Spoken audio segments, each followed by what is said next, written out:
their way into the chamber, of course, to get ready for the business that is lined up for consideration this afternoon. And we shall take a glimpse at some of the priority business that the honorable members shall be looking into this afternoon. The members of the National Assembly are set to resume the consideration of the Fisheries Management and Development Bill, Bill number 29 of 2023, at the Committee of the Whole House stage.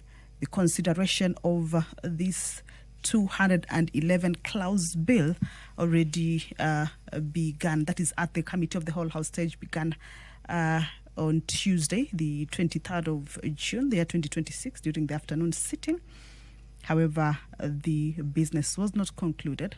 The House sought leave to sit again, and that particular business, the consideration of the bill clause by clause at the Committee of the Whole House stage, and also taking into consideration amendments that have been moved by the chairperson or the Departmental Committee on Blue Economy, and various members shall be considered. Also, the County Allocation of Revenue Bill, a bill originating from the Senate, is also lined up for consideration at the second reading stage. This is a bill that seeks to provide for the allocation of an equitable share of revenue raised nationally among the county governments, of course, in accordance with the provisions of the Constitution. And this is for the next financial year, that is 2026-2027, to be able to facilitate the transfer of allocations that were made to counties under this particular piece of legislation from the Consolidated Fund to respective county revenue funds. This is as provided for in the House, in the Constitution, Article 218(1)(b), where Parliament shall provide that piece of legislation to perform these functions. That includes to be able to ensure that the equitable share is divided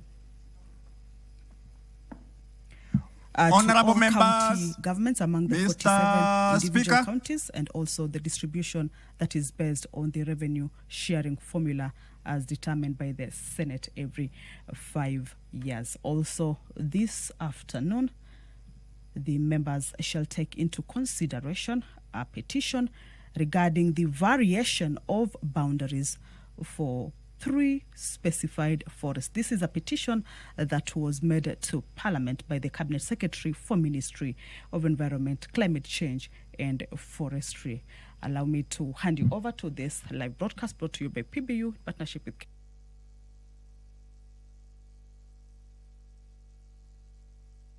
Almighty God, who in your wisdom and goodness have appointed the offices of leaders and parliaments for the welfare of the society and the just government of the people, we beseech you to behold with your abundant favor us, your servants, whom you've been pleased to call to the performance of important trust in this republic. Let your blessings descend upon us here assembled, and grant that we treat and consider all matters that shall come under our deliberation in so just and faithful a manner as to promote your honor and glory, and to advance the peace, prosperity, and welfare of our country and of those whose interests you have committed to our church. Amen.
Ring the quorum bell for 10 minutes.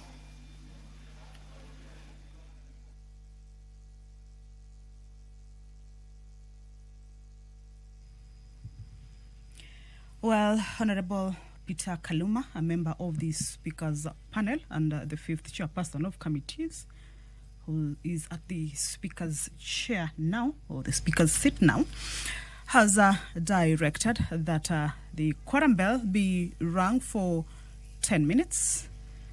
This is to ensure that the House corrects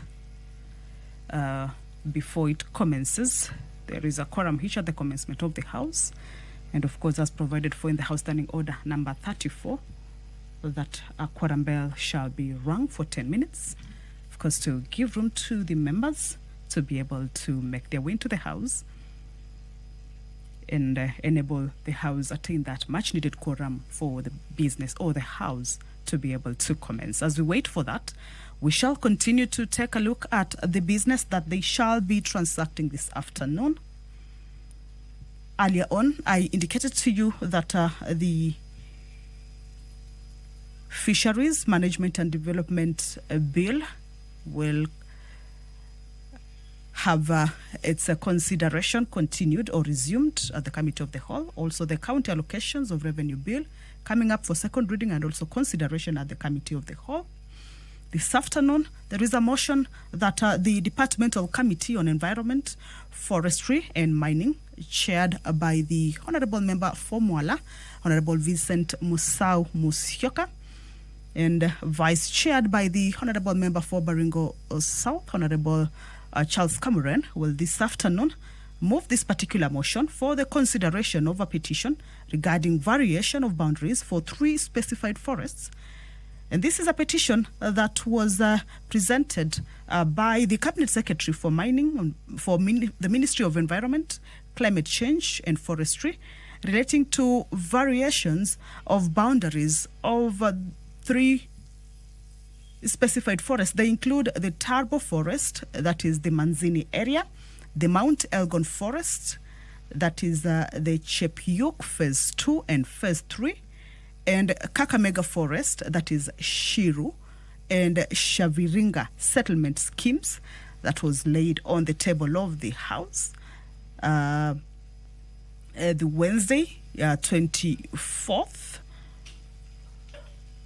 And of course, pursuant to the provisions of Section 34, Part 5 of the Forest Conservation and Management Act, Cap 385,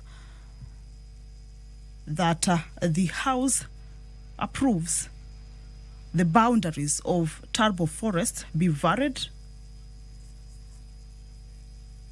by considering a number of hectares, of course, in the area of Manzini area from the original boundaries of the forest for the settlement of the landless quarters in Manzini Forest Block. Also, that the boundaries of Mount Elgon Forest be varied, of course, by excluding a number of area from. Proceed.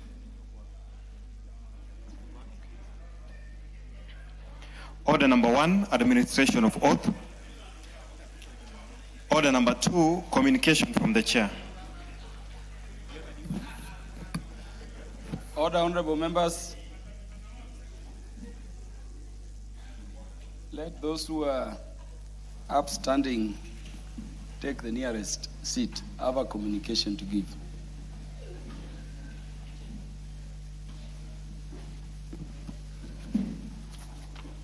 Yeah, honorable members, I wish to introduce to you a delegation of members of the Ethics Committee of the Assembly of the Republic of Mozambique, who are seated in the Speaker's row. They are Honorable Aliba Abalina, the chairperson and leader of the delegation. Honorable Juslino Rubao Buhale. Honorable Tendai Lazaro Zianifala. Honorable Nunes Ejiantij. Honorable Alexo Evaristo Siadad. And Honorable Christina Shalin Sevin. The delegation, accompanied by 2 staff, is on a visit to engage the National Assembly's Committee of Powers and Privileges to share experiences regarding management of conflicts of interest, parliamentary ethics and decorum, among others. Honorable members, on my own behalf and on behalf of the National Assembly, I welcome them to Parliament and wish them fruitful engagements during their stay in the country. I thank you.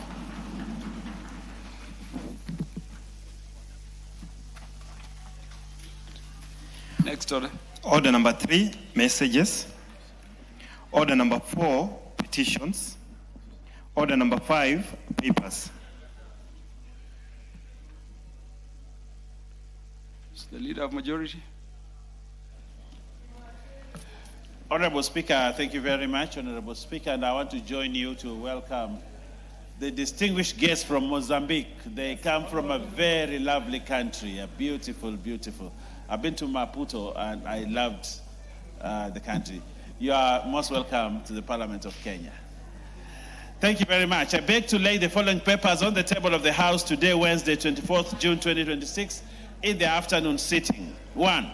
Reports of the Auditor General and financial statements for the year ended 30th June 2021, 30th June 2022, 30th June 2023, 30th June 2024, and 30th June 2025, and the certificates therein in respect of the following schools. 1. Daniel Adventist Captu Bay High School, Elgeyo Marakwet County. Don Bosco Ituru High School, Kiambu County. Katooni Secondary School, Kitui County. Migwani Boys Secondary School, Kitui County. Mohammed Ali Girls Secondary School, Mombasa. Moi Kazonzo Girls High School, Kilifi. Muka Girls Secondary School, Makueni County. Our Lady of Glory Kaptagat Girls High School, Elgeyo Marakwet County. Rev Canon Kituri Memorial Secondary School, Rev Canon Kuri Memorial Secondary School, Kilifi County. Sosiani Secondary School, Wasigishu.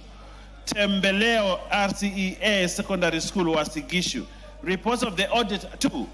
Reports of the Auditor General and financial statements for the year ended 30th June 2023, 30th June 2024, and 30th June 2025, and certificates they are in respect of the following schools. Moi Girls Secondary School, Kamangu, Kiambu County. Portrees Integrated Secondary School, Mombasa County. Rev Musa Gitau Girls Secondary School, Kiambu County, and Seko Girls High School, Wasigishu County. 3. Reports of the Auditor General and financial statements for the year ended 30th June 2025, and certificates they are in respect of the following schools. AIC Chebisas Boys High School, Wasigishu. Kiambu High School, Kiambu. Mamangina Girls Secondary School, Mombasa County. Mangu High School, Kiambu County. Njonjo Girls High School, Laikipia County. Senior Chief Koinange Girls High School, Kiambu County. St. John's Girls High School, Kapteret, Nandi County. Thika High School, Kiambu County. And Uthiru Girls High School, Kiambu County. I beg to lay, Honorable Speaker. Thank you. Next order.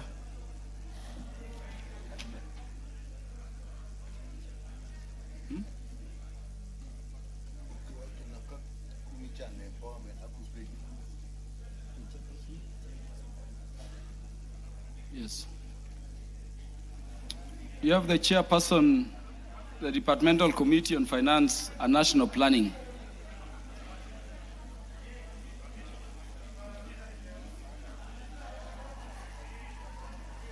We'll skip it. It can be laid later on.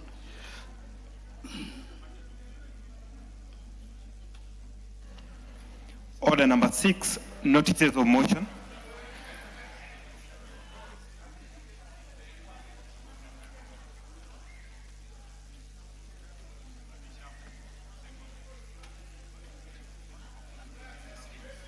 There?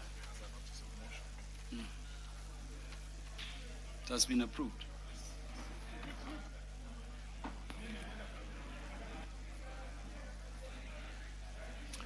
The Honorable Clive Giserio. Thank you, Honorable Speaker. Honorable Speaker, I beg to give the following notice of motion that are aware that Kenya education sector has faced escalating infrastructure pressure culminating in overstretched facilities, particularly in boarding schools, concerned that despite the introduction of an online learner placement portal in December 2025 by the Ministry of Education to widen access and expedite transfers among schools, there continues to be inequitable outcome disproportionately disadvantaging rural learners who suffer digital exclusion, acknowledging that parental preferences of category 1, C1... Order, honorable members. Order. The consultations are too loud. The consultations are too loud. Thank you, Honorable Speaker. Parental preferences for category 1, C1, and category 2, C2, schools owing to their improved infrastructure, including boarding amenities, causes over-enrollment in C1 and C2 schools. Recalling that during the inaugural admission of grade 10 learners into senior schools in January 2026 under the competency-based curriculum, some C1 and C2 schools invariably admitted learners at double or more of the approved capacity, noting that this tendency leaves most category 3 and category 4 schools severely under-enrolled, some below their viable enrollment capacity. Concerned that the current capitation model based on the number of learners per school is not only misaligned with actual school facilities, but also encourages over-enrollment by some schools in pursuit of higher capitation funding, observing that the resultant overcrowding in C1 and C2 schools has eroded the recommended teacher-to-student ratio of 1:40, fueled teacher burnout, diminished instructional quality, affected individual learner attention, overstretched facilities, and compromised learner safety in cases of emergency. Now, therefore, this House resolves that the Ministry of Education, in collaboration with other relevant government agencies and stakeholders, 1, recalibrates the educational capitation formula to reflect actual infrastructural capacity and ensure the schools receive proportional and equitable capitation so as to insensitivize enrollment diversification and achieve equitable distribution of learners across the school categories. 2, develops and enforces guidelines for capping the number of streams per category of schools at a maximum of 10 for C1 schools, 8 for C2 schools, 5 for C3, and 3 for C4 schools, with each stream not exceeding 40 students. And 3, implements a targeted and accelerated infrastructural upgrade program in C3 and C4 schools, including classrooms, laboratories, ICT hubs, boarding sanitations, and amenities, so as to achieve infrastructure standardization across all categories of schools, safeguard the quality of education, and systematically eliminate overcrowding in C1 and C2 schools. I thank you, Honorable Speaker.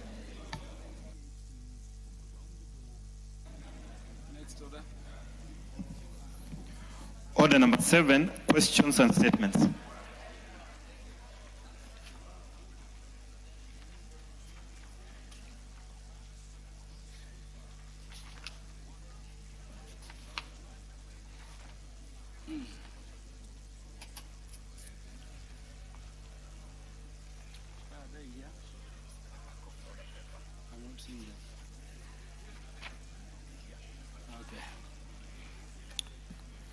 The Honorable James Koyo. Thank you so much, Honorable Speaker. Honorable Speaker, pursuant to provision of Standing Order 44.2c, I ask to request a statement from the Chairperson of the Departmental Committee on Administration and Internal Security regarding the circumstances surrounding the attack on Chemelil Sugar Academy on 18th June 2026. Honorable Speaker, on 18th June 2026, at approximately 11 a.m., a group of about 20 individuals armed with machetes, clubs, and other crude weapons forcefully entered Chemelil Sugar Academy on an assault. The assailants intimidated and assaulted security personnel, teachers, support staff, parents, learners, and other stakeholders, leaving several people with serious injuries. They were reportedly carrying petrol in plastic containers suggesting an intention to set the school ablaze. The violent incident disrupted learning, endangered the lives and safety of learners, staff, parents, and the members of the surrounding community, and has raised serious concerns regarding the adequacy of security measures at the school and other educational institutions within Moroni constituency. Honorable Speaker, it is against this background that I request for a statement from the chairperson of the Departmental Committee on Administration and Internal Security on the following. 1. Circumstances surrounding the attack on Shamlil Sugar Academy, including the factors that led to the incident, the identity of those responsible, and the status of investigations undertaken by the relevant security agencies. 2. An indication as to whether the attack is linked to the operational transition of the school following the listing of Chamlis Sugar Company to Kibos Sugar Company in 2025, and if so, steps taken to secure stability and sustainability of the premier educational institution. 3. Immediate security measures instituted by the National Police Service to safeguard the school, protect learners, staff, parents, and the surrounding community, and prevent the recurrence of similar incidents. And 4, measures being taken by the Ministry of Interior and National Administration in collaboration with other relevant agencies to ensure that expeditious conclusion of investigations, apprehension and prosecution of all persons involved, and the restoration of safe and secure learning environment at Chevrolet Academy. I demand, Mr. Speaker, that immediate arrest be done and the investigation will be done without fear or favor. Whoever was involved here, however connected they are, they must be brought to books. I rest my case, Mr. Speaker. The Honorable Justice Kemei.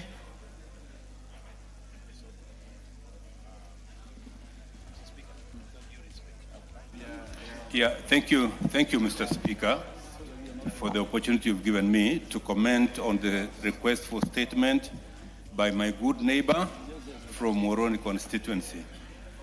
Chemlin Sugar Academy, Honorable Speaker, is a premier institution, not just in Moroni, but in Nyanza as well as Rift Valley. It draws students from all over the country, and we are concerned, Mr. Speaker, that with the change of ownership following the lease of the company to the private sector, there's not been a deliberate and good measure to then say the school, which has always been sponsored by the company, will now have to be sponsored by the people who have listed the company. Honorable Speaker, that has created insecurity along that region, and it spells danger to the students and members of the public who operate between Kisumu, Nandi, and Kericho. Honorable Speaker, that situation is so serious, it must be addressed with immediate effect so that we feel secure, and more importantly, Honorable Speaker, the students who are in that institution remain secure. Parents at this stage in time, Honorable Speaker, are worried about the developments in that premier institution, and action needs to be taken. Thank you, Honorable Speaker, for engaging me. Whatever is to be said can be said when the response comes to the House, honorable members. The chairperson, departmental committee in charge of administration and internal affairs, when are you getting us the response? Thank you, Honorable Speaker. Considering that, one, that this is a very sensitive matter that needs urgent attention, and considering that we may be proceeding for recess, let me try to get a preliminary report on Thursday, that is on 2nd, as we wait for a comprehensive report, which I can able to deliver the first Thursday on resumption from recess. It is so ordered, Honorable Koyo. The preliminary report will be on Thursday. Because of the sensitivity of the matter, the substantive report will come later on. Yes, the Honorable Ruth Odinga. Thank you, Mr. Speaker, for according me this to give my statement. Honorable Speaker, pursuant to the provision of Standing Order 44-2C, I rise to request for a statement from the chairperson of the Department Committee on Agriculture and Livestock regarding the escalating security and social economic crisis within the Sugar Belt region. Kisumu Sugar Belt.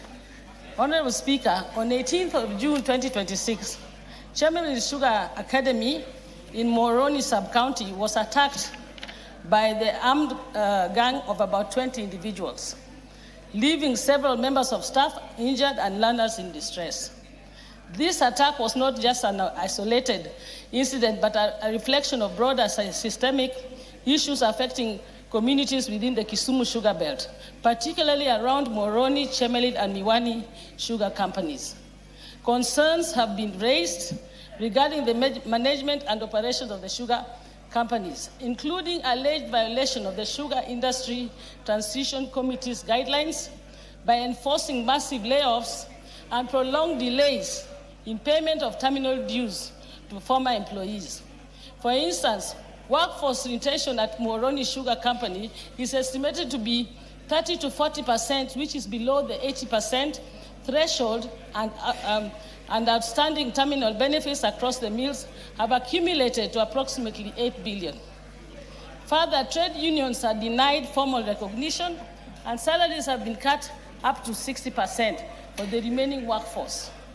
Additionally, allegations have been made regarding encroachment onto community land, resulting in land disputes, including the Koguta land dispute in Moroni and the Nucleus Estate land conflict in Miwani.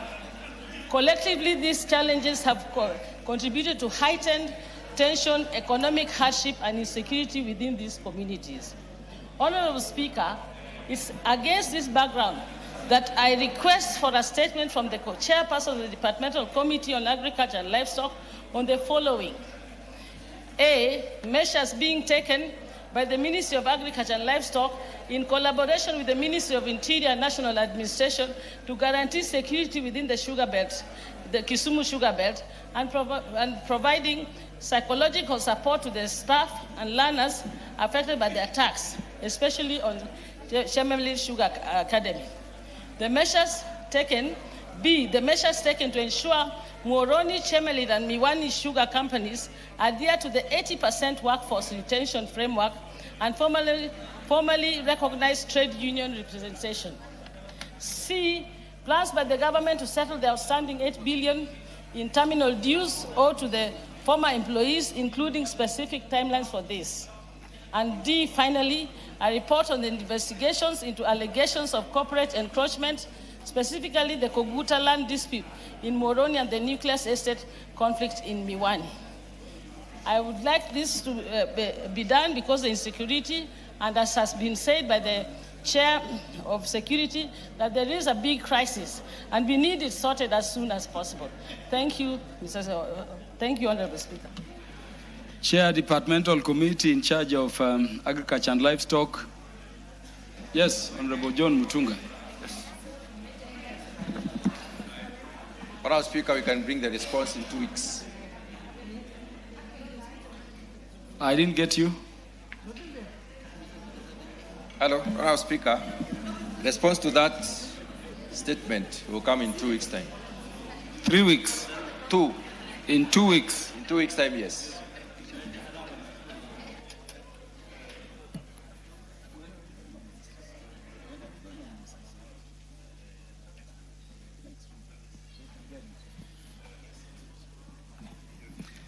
Yes, Honorable Ruth Odinga, it's proposed you get the response to your statement in 2 weeks. 2 weeks will be in recess. No, 2 weeks. Time will already be in recess. I don't know whether I've just consulted. The chairperson has said within 2 weeks. Yeah, then I'm saying that 2 weeks will be in recess, Mr. Speaker. No, Honorable Speaker. He has not said after 2 weeks. He has said within 2 weeks. So the report may be even ready on Tuesday. On Tuesday before the recess. Tuesday, Wednesday, Thursday before recess. I'd appreciate it. Yeah, so 2 weeks it is, Honorable John Mutunga. Get the report. The Honorable Joseph Oyula.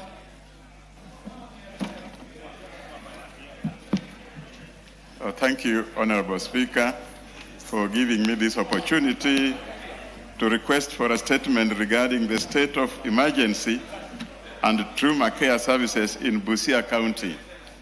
Honorable Speaker, pursuant to the provisions of Standing Order 44-2C I rise to request a statement from the chairperson of the Departmental Committee on Health regarding the state of emergency and trauma care services in Butla constituency, Busia County. Honorable Speaker, 3 women, Ms. Margaret Akuku Ojuang, Ms. Caroline Awino Wewa, and Ms. Lillian Nasubo Adiedo, together with a minor, were involved in a fatal road accident and rushed to Busia County Referral Hospital, about 30 kilometers away. Regrettably, it is reported that despite some being unconscious, they waited for about 3 hours for medical attention and were subsequently referred, which is approximately 60 kilometers away, to Bungoma County Referral Hospital. Sadly, the victims succumbed while awaiting treatment. Honorable Speaker, this is not an isolated case of failure by counties to offer emergency care, but reflects a wider national weakness in the framework and capacity for emergency and trauma care. This includes inadequate staffing, insufficient equipment, long referral distances, and slow response systems that place the lives of Kenyans at risk of incidents and grief that can be avoided. Honorable Speaker, I therefore request a statement from the chairperson of the Departmental Committee on Health on the following: the policy measures being undertaken by the Ministry of Health in collaboration with the county governments to strengthen emergency response, reduce referral delays, enhance staffing, and improve health infrastructure nationally to enhance the provision of emergency and trauma care services. I thank you, Honorable Speaker.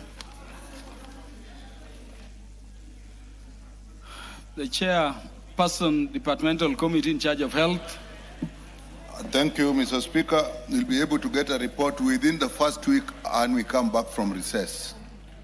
Honorable Yula, the first week after recess looks reasonable. That's okay. Yeah, so the report will be ready then and should be delivered, chairperson. The Honorable Daniel Carito, MP.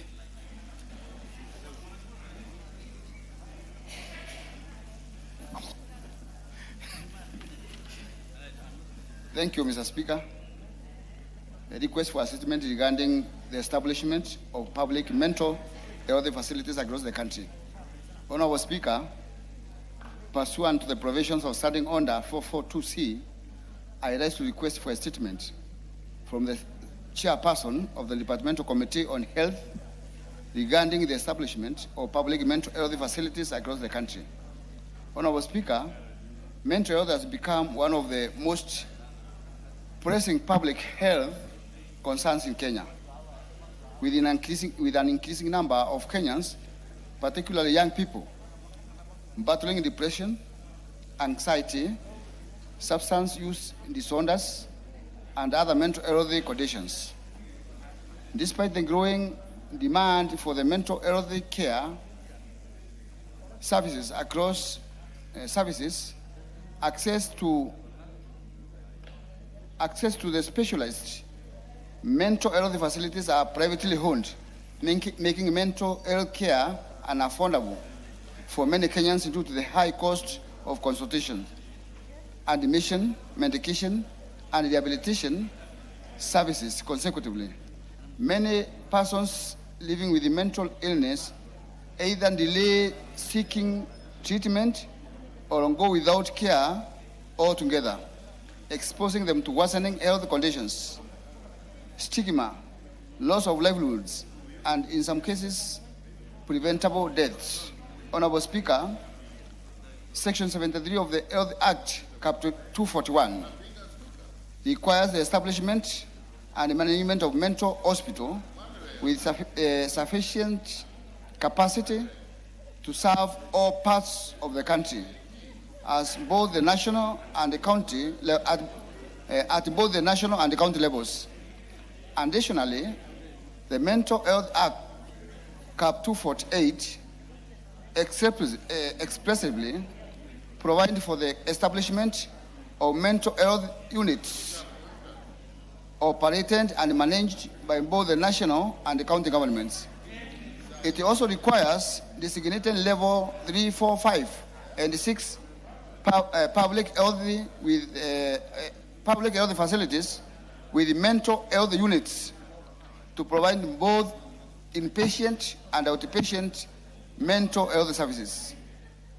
Despite these clearly legal frameworks, public mental health facilities remain inadequate, poor equipped, and unevenly distributed across the country, forcing patients and their families to seek care in costly private facilities or travel long distances to access specialist treatment. Honorable Speaker, it is against this background that I request the chairperson of the Departmental Committee on Health to provide a statement on the following: current status of the establishment of and operation of public mental health facilities and mental health units at the national referral hospitals, including the plans to establish additional facilities across the country to match the rising cases of mental health, and policy framework for collaboration between the national government and the county government to strengthen the capacity for provision of mental health care services, including infrastructure, personnel, financing, and awareness. I thank you, Honorable Speaker. The Chairperson, Departmental Committee. Thank you, Mr. Speaker. This relatively extensive work will be involved in this. However, we should be able to give a report within 2 weeks after the recess. Honorable Daniel Gareito, the report or response from the committee will come within 2 weeks after recess. Thank you, Honorable Speaker. So directed. Now, there are responses to previous requests. The response by the Chair, Administration and Internal Security to the request by Honorable Mumina Bonaya. Chairperson, Administration and Internal Security.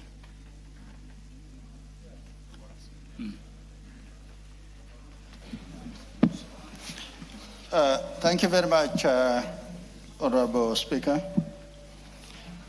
Honorable Speaker, the Member of Parliament for Isiolo County, Honorable Mumina Bonaya, requested to be apprised of the rising cases of insecurity and the reported incidences of femicide and other violent crimes in Isiolo County.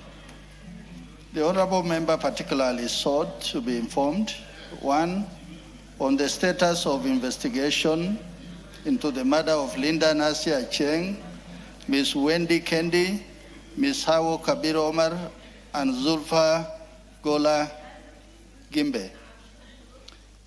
2, immediate measures being undertaken to enhance security in Isiolo County. 3, the long-term measures being put in place, including and community-based intervention. Honorable Speaker, on the investigation into the murder of Ms. Linda Nancy Acheng, Ms. Wendy Kendi, Ms. Hawo Kabiro, and Zulfa Gola, measures taken to apprehend the perpetrators is as follows. Murder of Ms. Linda Nancy Acheng. On 27 November 2025, Ms. Linda Nancy Acheng was found murdered outside the GK prison farm in Isiolo County. The incident was reported in Isiolo Police Station, Vido B 2327-11-2025. Preliminary investigation established that the deceased had visible strangulation mark. Husband, Mr. Peter Orwa Obaji, and Mr. Festo Omolo Opio, both of whom were the last persons seen with the deceased, were arrested. A search conducted at the residence of Peter led to the recovery of deceased identity card and mobile phone SIM card. On 28 November 2026, the two suspects were presented before the Isiolo Law Courts, where custodial orders were obtained to facilitate completion of investigation. A post-mortem examination conducted on 29 November 2025 established the cause of death as asphyxiation, secondary to manual strangulation. Upon completion of investigation, Mr. Peter Orwa Obaji was charged with the offense of murder, contrary to Section 203, as read together with Section 204 of the Penal Code. Mr. Festo Omolo Opio was recommended as a state witness. The matter is pending before court, Honorable Speaker. Honorable Speaker, the murder of Ms. Wendy Kendi. On 28 February 2026, Ms. Wendy Kendi was found fatally injured at Sokomjinga, Kulamawe, Isiolo town. The incident was reported via OB number 0828, 02-2026. Police officers found the victim bleeding profusely from injuries allegedly inflicted by a partner, Mr. Ezra Kidinji. The victim was rushed to Isiolo Level 4 Hospital, where she was pronounced dead on arrival. The suspect was immediately arrested, placed in police custody. A postmortem examination established the cause of death as hemorrhagic shock resulting from multiple stab and slash wound. Ezra Kidinji was charged with the offense of murder, contrary to Section 203 as read together with Section 204 of the Penal Code. The case is pending before court. Honorable Speaker, the murder of Misawo Kabiro Omar.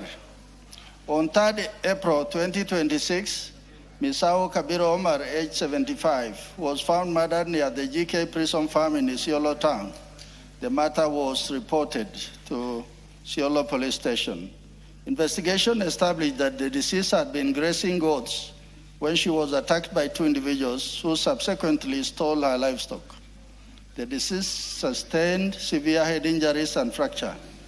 While police officers were processing the scene, members of the public tracked the suspect and subjected them to mob justice. The stolen goats were recovered and returned to the deceased family. The deceased postmortem examination established that death resulted from injuries inflicted by a blunt object. The two suspects, assailants, were later identified as Abbas Salom Onyango and Dennis Mwenda. Postmortem examination conducted on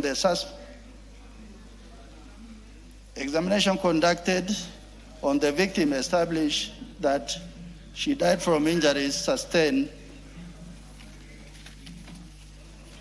I'll take that again.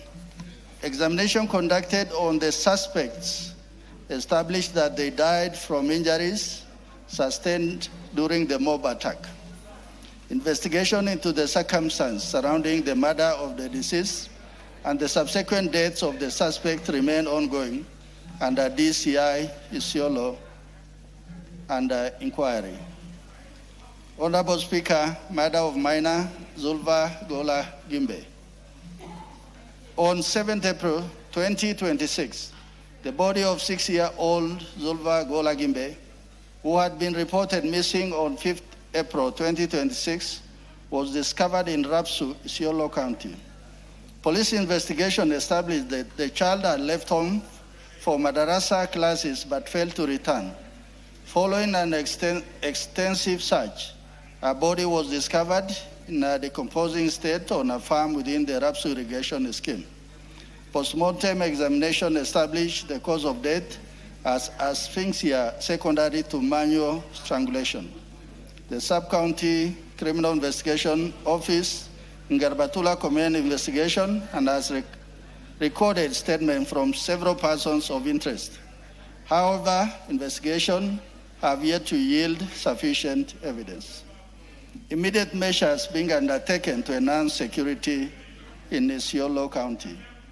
Honorable Speaker, the following measures are being undertaken by the department in Isiolo: intensifying both mobile and foot patrols in identified hotspots, fast-tracking investigations through timely collection and analysis of evidence, conducting intelligence-led operation, and 4, increased public awareness and utilization of the toll-free Fichua Kwadisi hotline 0800 722 203.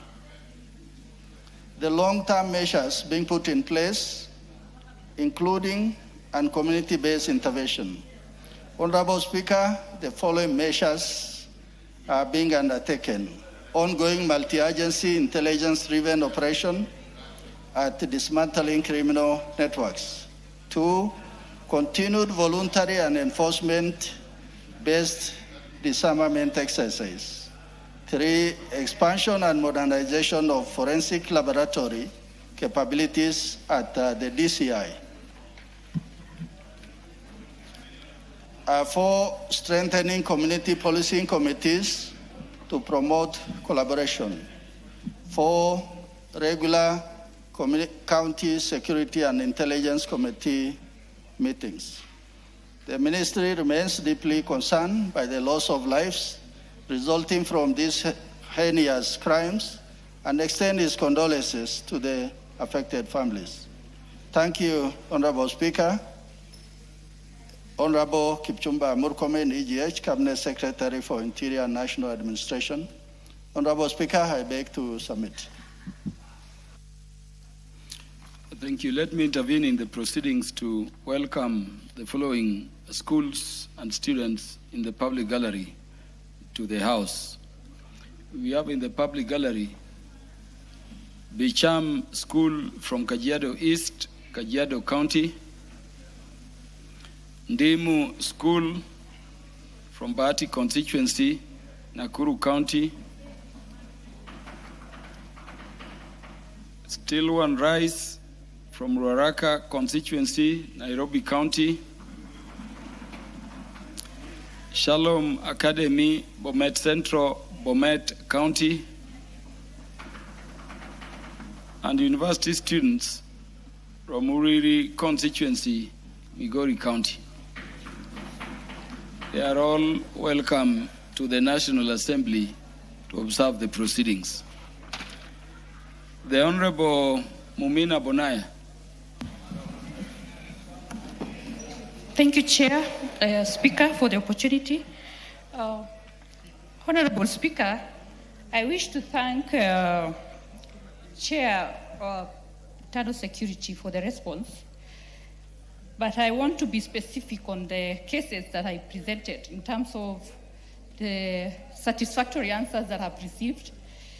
For the case of, Speaker, if you can allow me, for the case of Linda Nancy Acheng and Ms. Wendy Kendi and Ms. Hao Kabiro Omar, I would say the response has been satisfactory.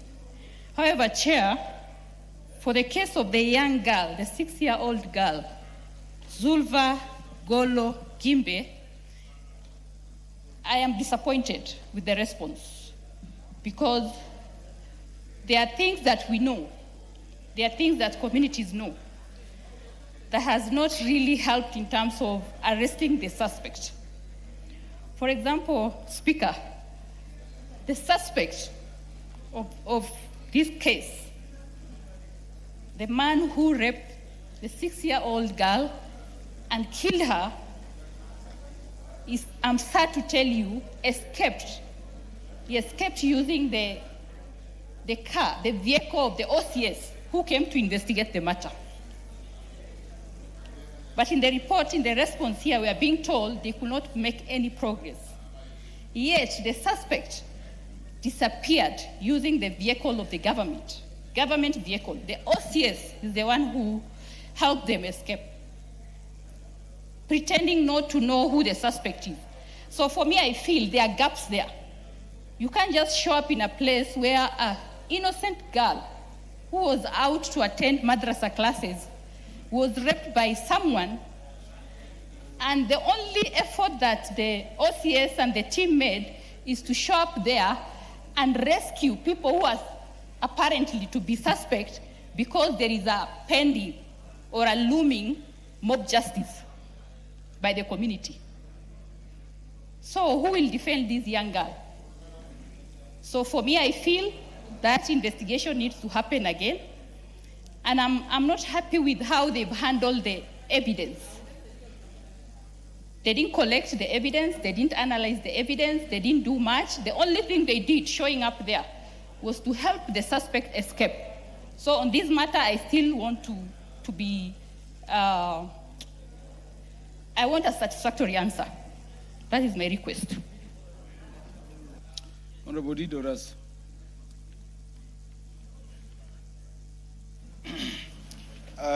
Thank you very much, Honorable Speaker. Honorable Speaker, I think what Honorable Mumina there is saying is very serious allegation. If the OCS himself is actually a part of this crime, and is supposed to be the first person who should be arresting criminals, then that is serious indeed. And Honorable Speaker, we come from the same community with Honorable Mumina Bonaya, and we take it very serious, issues to do with minors, people who have no strength to defend themselves. It is the society or the community that must protect them. I think she could be having evidence that she should share with us and will be able to share with DCI so that those individuals must be brought to justice. Thank you, Honorable Speaker. When do you want the Honorable Member to come before the committee for further interrogation of the matter? Honorable Speaker, next Tuesday, the Minister will be coming before the committee, and Honorable Mumina is accordingly invited to make exactly the same allegation she is doing, because that is very serious as far as we are concerned. Honorable Mumina, because of the seriousness of the matter and the matters you raise, I will not have this one concluded before the House. I'm sending the matter to the committee for further investigations, and you'll be notified by the committee as and when they can sit over it.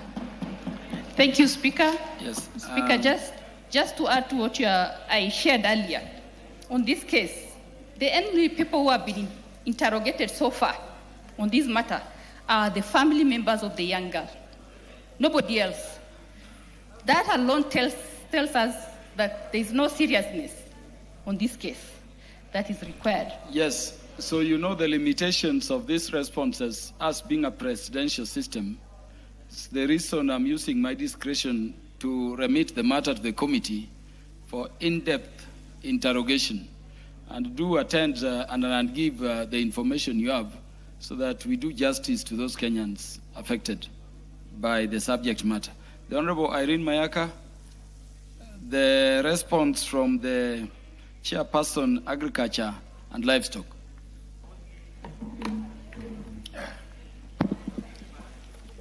Honourable Speaker, pursuant to the standing order 44.2c, the Honourable Irene Mayaka MP requested for a statement regarding the invasive dodder weeds in Kenya. Honourable Speaker, I stand to respond to the request for a statement by the Honourable Member as per the response I've gotten from the Honourable, the CS Agriculture.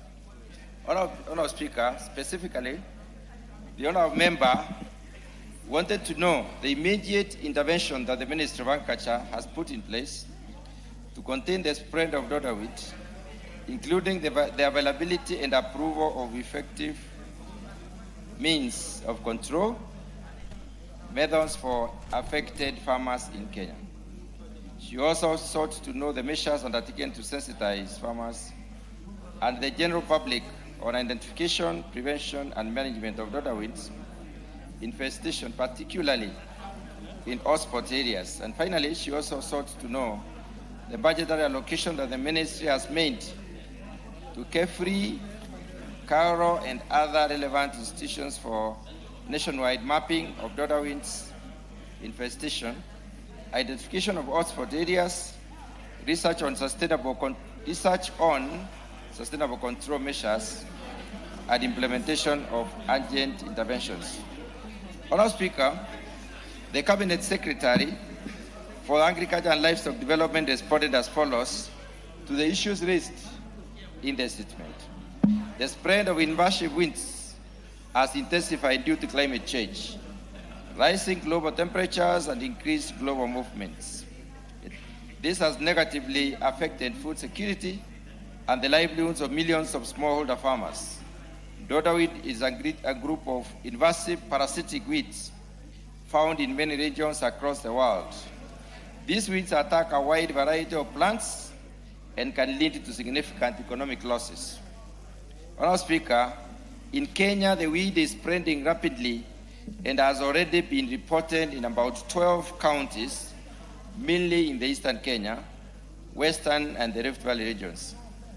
It now poses a serious threat, not only to trees, but also to crop production, thereby endangering biodiversity and food security. The weed causes significant damage to crops like tea, avocado, maize, sugarcane, and bananas.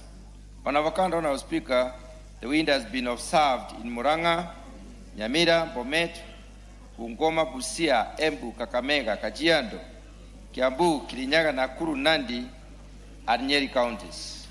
Honourable Speaker, dodder weed also infests ornamental plants, native vegetation, and trees, reducing the aesthetic appeal of the landscape.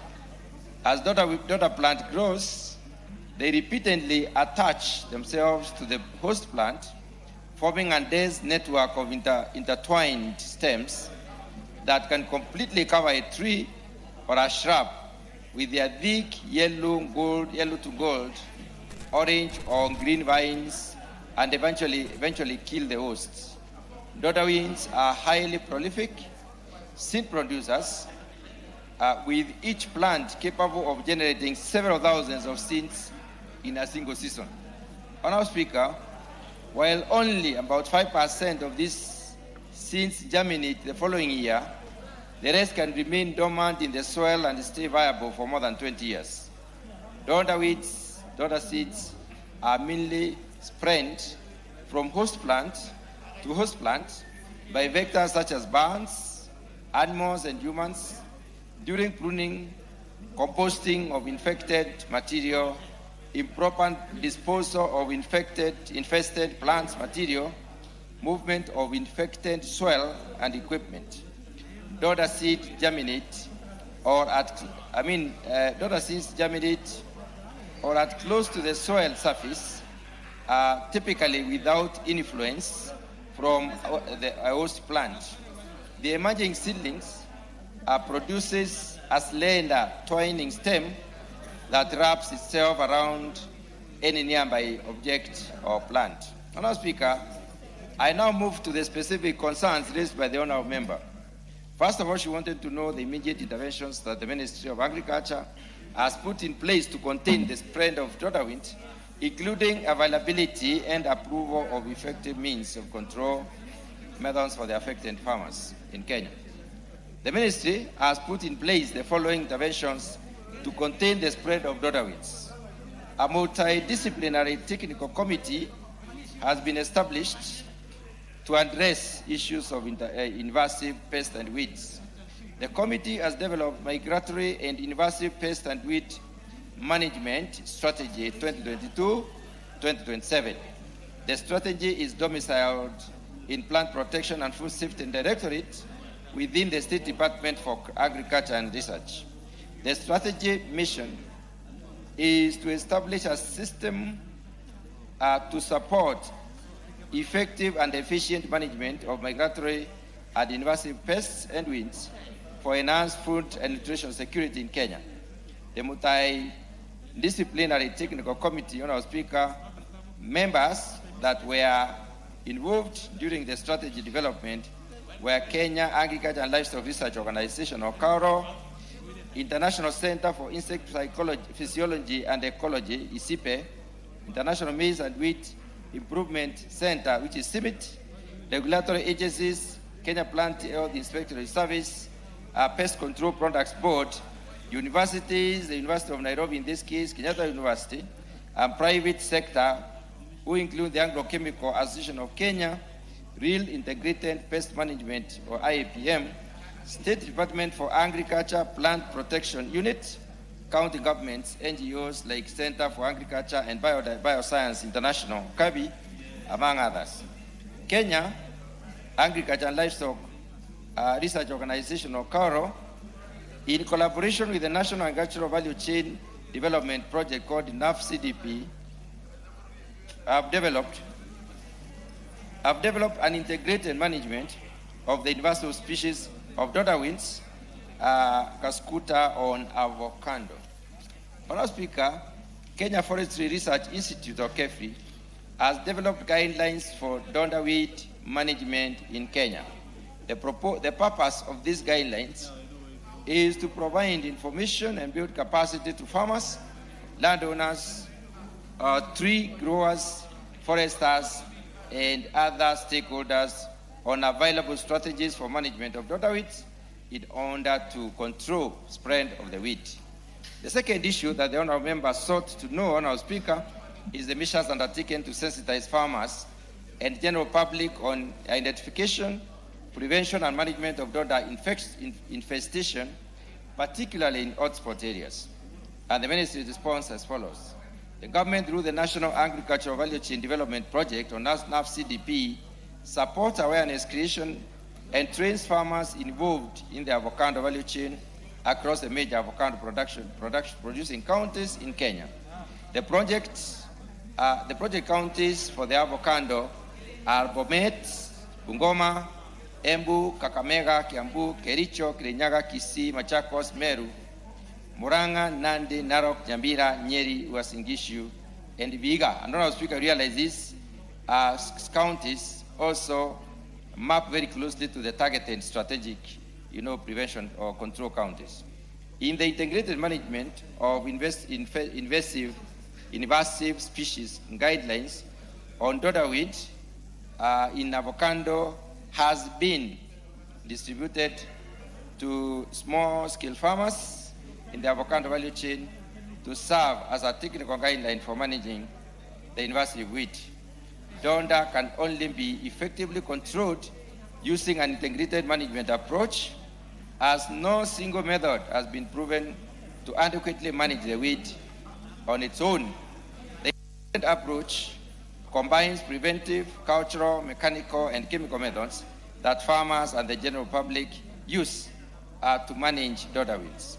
Biological control, Honourable Speaker, has to do with research which is underway in Kenya for dodder control using natural enemies or biocontrol agents.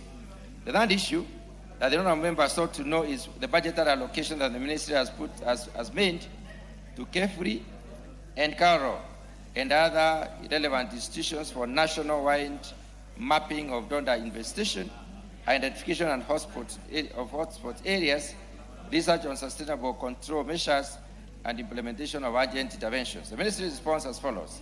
The ministry has not allocated budget to KEFRI, KARO, and other institutions such as mapping dodder infestation, identification of the hotspot areas, and research. Thank you, Honourable Speaker. I beg to submit. Yes, the Honourable. Thank you, Honourable Speaker. Honourable Speaker, I think I just wanted to go on record that I reject that response in totality because it is extremely, extremely underwhelming. Honourable Speaker, as we have heard, this dodder weed is a weed that has affected up to 17 counties in this country. If you drive along on your way from Kisumu all the way to, as you drive along Sondu all the way to Kisii, Nyamira, you will see what the dodder weed has done. It has even affected the fences that people have put in their houses, as well as the fruits, especially the avocado fruit and the tea fruit. Honorable Speaker, in this response, the ministry is telling us that they have put in place extensive research personnel to undertake and find out what exactly is wrong with this weed. And then when it comes to budgetary allocation, they tell us that they have put no budgetary allocation for it. And yet, Honorable Speaker, especially where I come from, in Nyamira and in Kisii, the avocado fruit and tea are two extremely important cash crops. The same with the counties that have been mentioned. And Honorable Speaker, I just want to mention the counties once again so that honorable members can hear just how extraneous this particular weed is. It has affected the counties of Bomet, Bungoma, Embu, Kakamega, Kiambu, Kericho, Kirinyaga, Kisii, Machakos, Meru, Murang'a, Nandi, Narok, Nyamira, Nyeri, Uasin Gishu, and Vihiga. Out of all these counties, 17 counties, and some of these counties are the counties that are the food basket of this country. How can the ministry say that they have not allocated any budget towards control and prevention of this particular weed? So, Honorable Speaker, I just want to state that this response is unacceptable and the ministry needs to get back to us and give us a better response than this. Thank you.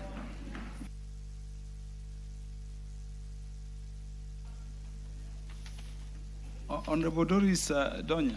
Yeah. Thank you, Mr. Speaker. I remember some times back, I asked a question before this House about the tea farmers in Kisii, Nyamira, and some parts of Rift Valley where they were receiving low tea bonuses. Part of it is because of this weed, Mr. Speaker, because they said parts of Nyanza, Rift Valley, we have low quality tea. We have found an answer to that, part of the answer, Mr. Speaker. Then the ministry is saying they have not allocated any budget. When I read through the response from the chair, they had said they always conduct some research. So which research are they going to continue doing when they have not allocated any money for this purpose? I find the answers from the Ministry of Agriculture fake. They take farmers for granted, Mr. Speaker. I get outstanded every day. I get an answer from the chair of agriculture. I'm just waiting for this year's budget, bonuses from the farmers, and then they will say we are going to conduct another research where the farmers are received a low bonus. Yet, when they think of doing an allocation to this ministry, they don't consider key things which affect the farmers. Remember, Mr. Speaker, tea helps in food security. Tea has employed many people in this country. At the same time, we depend on it on everything, Mr. Speaker. For once, can we ask the chair to be serious? We don't stand to ask questions for the sake of it. We ask because we want to help our people. He has raised up his hand. I want to hear what he's saying. Thank you, Mr. Speaker. The Honorable Bukose. Thank you, Mr. Speaker.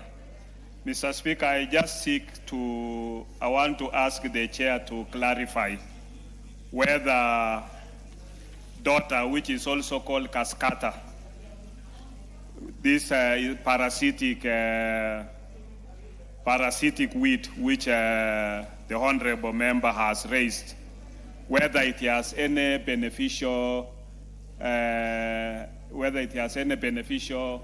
results, because I was just Googling because I wanted to find out about it. And I have also seen it in the fence of my farm, Honorable Speaker. And they are talking here that it has key traditional and potential health benefits. And among them is reproductive and sexual health, where it improves impotence and other things. So I just wanted to seek the advice from the chair, because whether in the research, because you've talked about research, whether is it also beneficial, and is there a way that this can be harnessed for other benefits, because it is being used in other countries, Iran and other places. Thank you, Chair. Thank you. The Honorable Fatuma will have the last joyride on this one. We have a very long order paper, Honorable Members. Thank you, Honorable Speaker. Honorable Speaker, I also want to give my voice to this because I also come from Migori County, where a little bit part of Kisii, coming towards Migori, we do grow tea. Honorable Speaker, the chair has just said that they don't have allocation in the budget for money to deal with this problem. But Honorable Speaker, in his response, he has mentioned that they have a committee that is called MATE, that is supposed to deal with this situation, that they are sitting every day. I don't know what they are doing, but they have allocation, they have budget to take tea, to take mandazi, to take Keringet mineral water, to sit on nice red seats.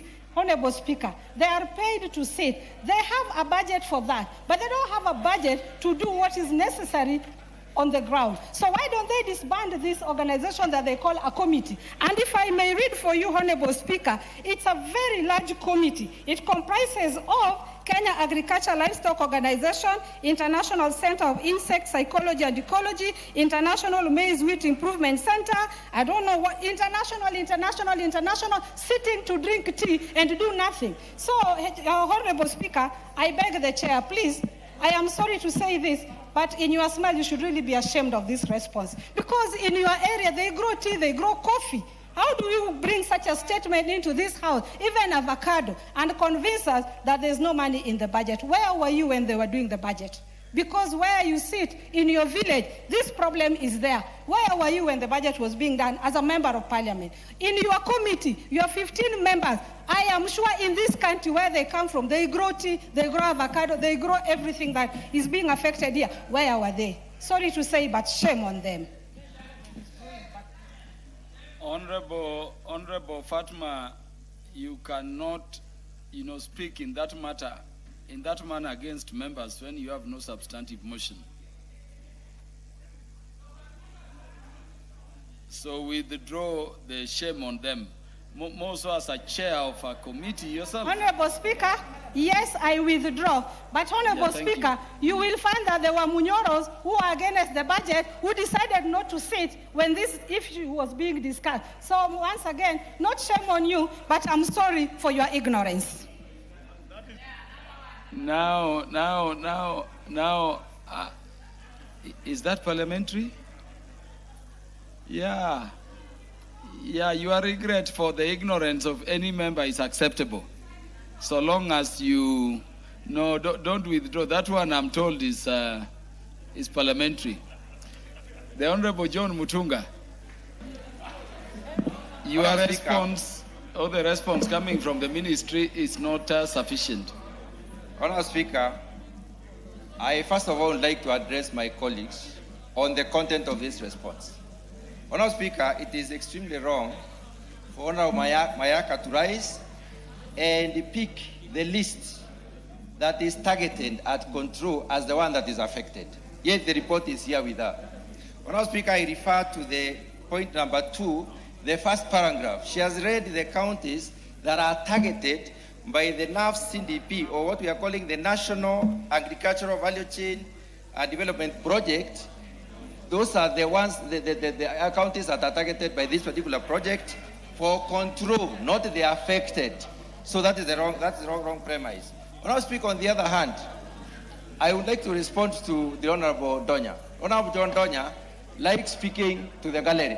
Honourable Speaker, in this house made a determination that our committee and anybody else, any other member who is interested in joining the committee to do the inquiry on the tea bonus amounts, or rather the determination of the bonus, joins that particular committee. We formed the committee, which was an expanded committee. We divided the members by 2. We agreed that those Honorable John Mutunga, are you still on the Doda weed? Yes, Honorable Speaker. Honorable Donya has brought up another issue, which I need to respond to because she is extremely ignorant. Don't go to issues which are not related to the matter. But, Honorable Speaker, when a honorable member stands here and brands another member ignorant, before they even know what the content is, and they have been involved in a process, and on the first day of outing, they were already convinced that they do the wrong things on their side. So who is ignorant here? It is the honorable member who actually on the second day of the outing was already convinced. She left the team. Honorable Speaker, let me go back to this report and it is respond to this lady. Honorable Speaker, the honorable member, you see what, Honorable Speaker, you see, let me respond to honorable. Order. Honorable John Mutunga, I cautioned you against going away from the subject matter. Take your seat, Honorable John Mutunga. Just take your seat, Honorable John Mutunga. The Honorable Doris Donya, what is out of order? Mr. Speaker, the chair has mentioned Donya 4 times, more than even taking that time to allocate the budget. I'm not the one who came up with the statement that there is no budget which has been allocated. I'm not the one who took the Doda weeds to Kisii. Facts, you don't have the budget. Where is Donya coming in? Yeah, the Honorable Fatuma. Honorable Speaker, may I kindly introduce myself to the honorable member because he referred to me as, may I respond to this? I'm not a this. My name is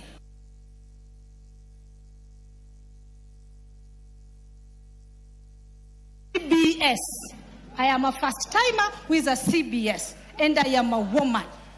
And I represent 8 sub-counties. My dear brother, you represent, look at me with some respect. Order. I think that introduction is enough. Honorable John Mutunga, please keep to the sufficiency of your response and what you can do to seal any gaps. Honorable Speaker, I did not write this report. I'm reading the report from. Yeah, so what do you propose to do to address those additional issues? The contextual matters on the report, Honorable Speaker, cannot be misquoted in this House before us. We have to. Honorable John Mutunga. Honorable Speaker, let me finish by saying this. Honorable John Mutunga. The members are saying that the response you've read on behalf of the ministry has gaps. How do you want to address them? That is why I've given you the mic. Honorable Speaker, I'm coming to that. The ministry on one hand has said they have a multi-agency control team, technical committee, which is addressing this. On the other hand, they say there is no. What is out of order, Honorable John Kiari? Mr. Speaker, I want to thank you. And the issue being addressed here is a national issue that is a catastrophe for agriculture. However, Mr. Speaker, understanding this, I think it would be more in order and along our parliamentary procedures that this goes back to the ministry so that this burden is not occasioned upon the chairperson who himself is only just relaying a message to this House, Mr. Speaker. I know, Mr. Speaker, you can put it appropriately where it belongs. I thank you, Mr. Speaker, for this opportunity. The Honorable Dr. Otiende Amolo, Senior Counsel, what is out of order? Thank you, Mr. Speaker. Mr. Speaker, may I advise my colleague, Honorable John Mutunga, that as said, this is a national issue, but it appears to be a national issue that is of particular concern to our lady colleagues. And so, as you are getting the answer, please advise the ministry that you do not want to suffer the wrath of the women members of parliament. Yes. Honorable Mutunga, did you note the concerns of Honorable Pukose, which you've not addressed also? I'm addressing the concern of Honorable Pukose, yeah. Speaker. So address the House in terms of how the responses which are not in the report will come to the House, or what you want to do to secure that the response is satisfactory. Thank you, Honorable Speaker. Honorable Speaker, I note that the report is insufficient, especially in indicating that there is no budget. When already there is a committee formed that is doing some work, and we have research institutions, the National Research System, and the other centers which are international and helping Kenya. So, Honorable Speaker, I think that is a contradiction. On the issue that the Honorable Kosse Are you raised, saying it is a contradiction, or you are going to seek clarification from the ministry? we will seek clarification, Honorable Speaker. Okay.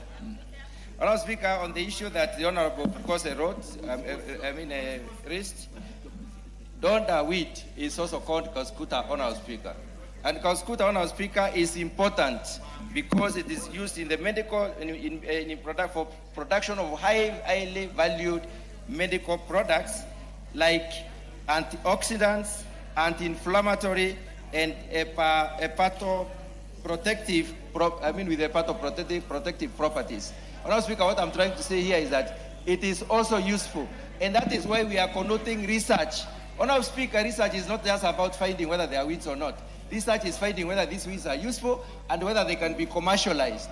And as we do look at that, we also look at the preventive measures in those farms that are likely to be infested by this weed. So, Honorable Speaker, there is a lot of work that needs to be done. We cannot conclude this matter. How long do you need to bring a substantive response on those gaps you mentioned? Honorable Speaker, may I propose that I bring the response on the second week after the recess? So, Honorable Member, second week after recess, there will be a more substantive response to those additional issues you've raised.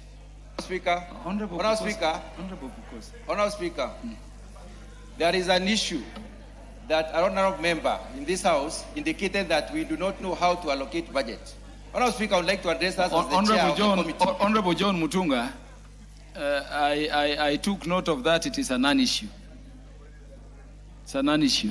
Let us go to the next response, which will be by the Chairperson, Defense, Intelligence and Foreign Relations Committee, to the statement request by Honorable Caroline Ngelechei. But before you do, Chairperson, I want to allow the Honorable Mark Ogola Nyamita to welcome the university students from Uriri, Migori County, together with all visiting students to the House to observe proceedings.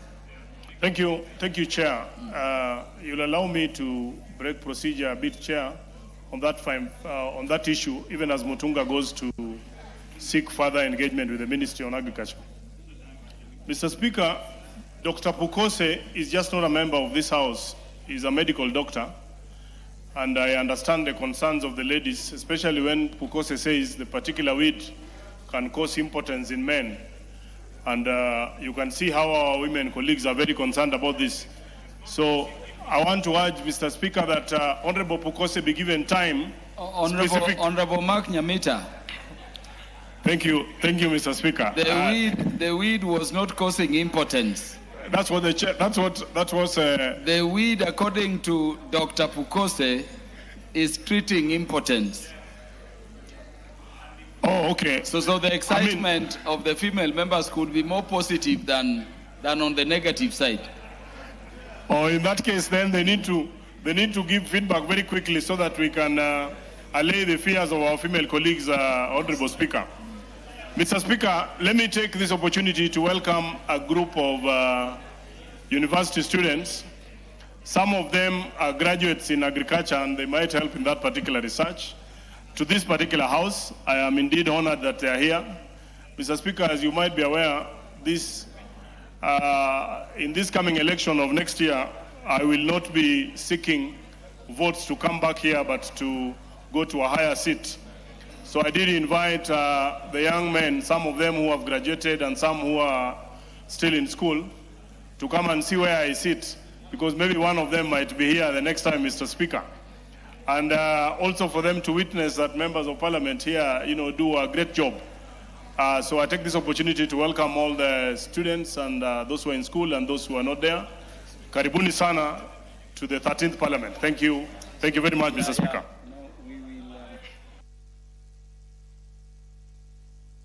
The students are welcome again to the House to observe the proceedings. The Chairman, Defense, Intelligence and Foreign Relations Committee. Is there a way you can go straight to the specific responses? Noted, Honorable Speaker. Honorable Speaker, this is a response to a request for statement by Honorable Caroline Ngelechei, MP, regarding the circumstances surrounding the death of Mrs. Sheila Jipkorir Tanui in Australia. Honorable Speaker, Honorable Ngeleche MP, pursuant to Provisional Standing Order 44-2C, requested for a statement from the Cabinet Secretary for Foreign and Diaspora Affairs regarding the circumstances surrounding the death of Ms. Sheila Chepkorir Tadui in Australia. The committee specifically sought clarification on the following. 1. A report on the investigations being conducted by the Australian law enforcement and forensic authorities into the death of Ms. Sheila Chepkorir Tadui, including the steps taken to secure all available CCTV footage, witness statements, and forensic evidence to establish the actual cause of her death. 2.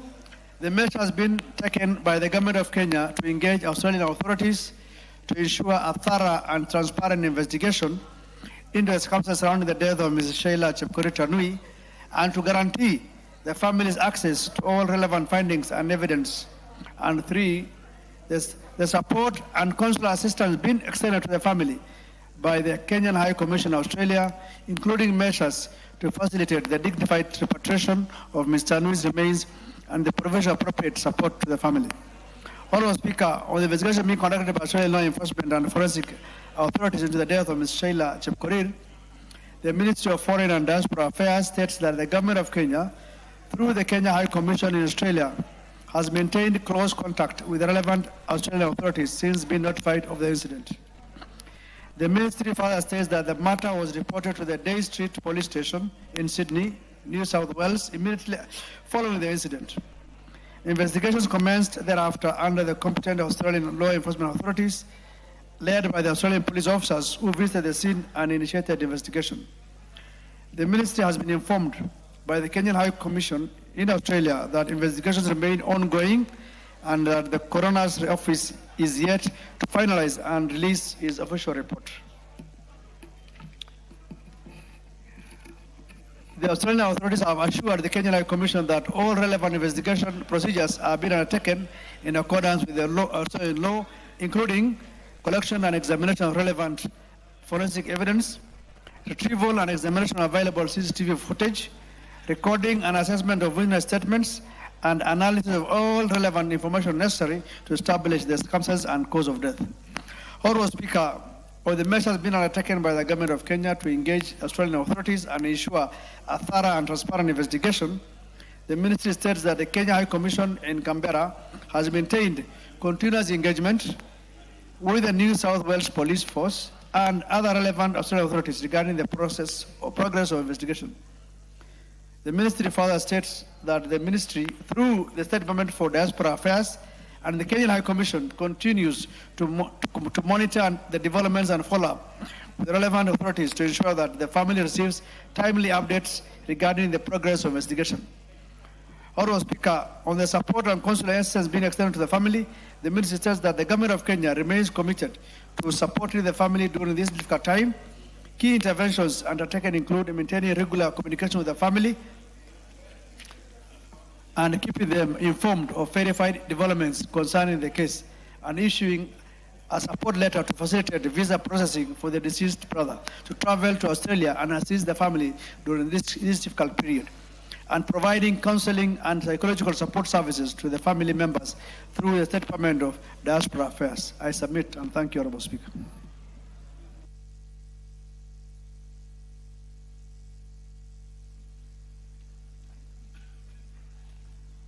The Honorable Caroline Ngeleche. Thank you so much, Mr. Speaker. I want to, first of all, appreciate the member for the response, albeit very late. Mr. Speaker, they have taken more than 3 weeks to respond to this particular question. Nonetheless, Mr. Speaker, there is no committal in the part of the government. What the statement is saying is it's not committal, neither is it giving any substantial information about anything. It's just we will continue to engage. Until when are they going to continue engaging, Mr. Speaker? Number two, the government, for your information, the ministry has been relying on family members to give them the information. The family members made their own effort and sent one of their own to Australia to do a follow-up with the authorities of the Australian government. And the Ministry of Foreign Affairs shamelessly has been reaching out on the family members to update them on how far they are going with it. I was expecting to get the statement, and I would wish, Mr. Speaker, to get your attention. I was hoping that there was a follow-up. I was expecting the government to say we have engaged a legal, we have given the family legal assistance, we have done statements from the hotel or such things. But when the statement simply says that we are engaging, how are you engaging? Is it by phone? Has the ambassador even reached out to the family members? Mr. Speaker, it is a very ambiguous statement which is not committing to anything. And I would wish, to me, if you ask me to rate the response from the ministry out of 10, I'll give it 0.5 out of 10. I'll just give the effort of taking time, 3 weeks, to just write such a flimsy statement. Mr. Speaker, the Kenyans in diaspora really suffer. As I said last week, these are people who contribute much to the economy of this country.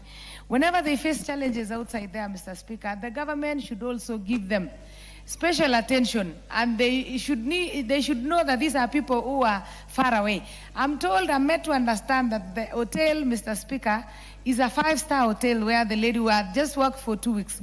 The post-mortem report indicates that there was a planned trauma behind her head, and then she fell. But we are being told, initial report said that she fell from 19th floor to 4th floor. Right now, they have reduced the number of floors. They are saying she fell from 14th floor to 4th floor. Maybe by next week, she will have fell from 2nd floor to 1st floor. Mr. Speaker, issues of people should be taken seriously by the Ministry of Diaspora. Number 2, I would also was expecting that because of the number of deaths that have happened out of the country, especially to these young students in the university, Mr. Speaker, the ministry should even go ahead and maybe come up with a policy, a welfare or an insurance policy.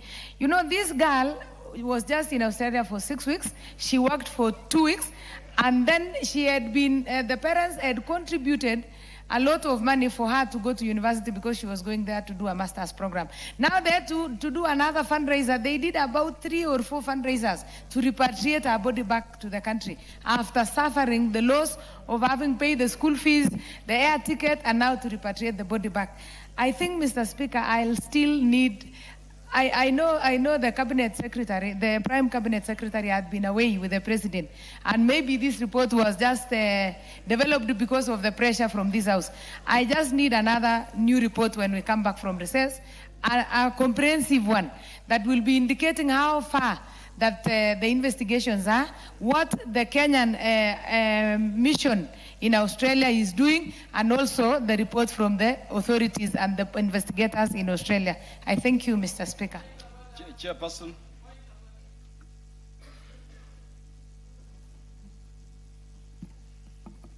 Thank you, Honorable Speaker.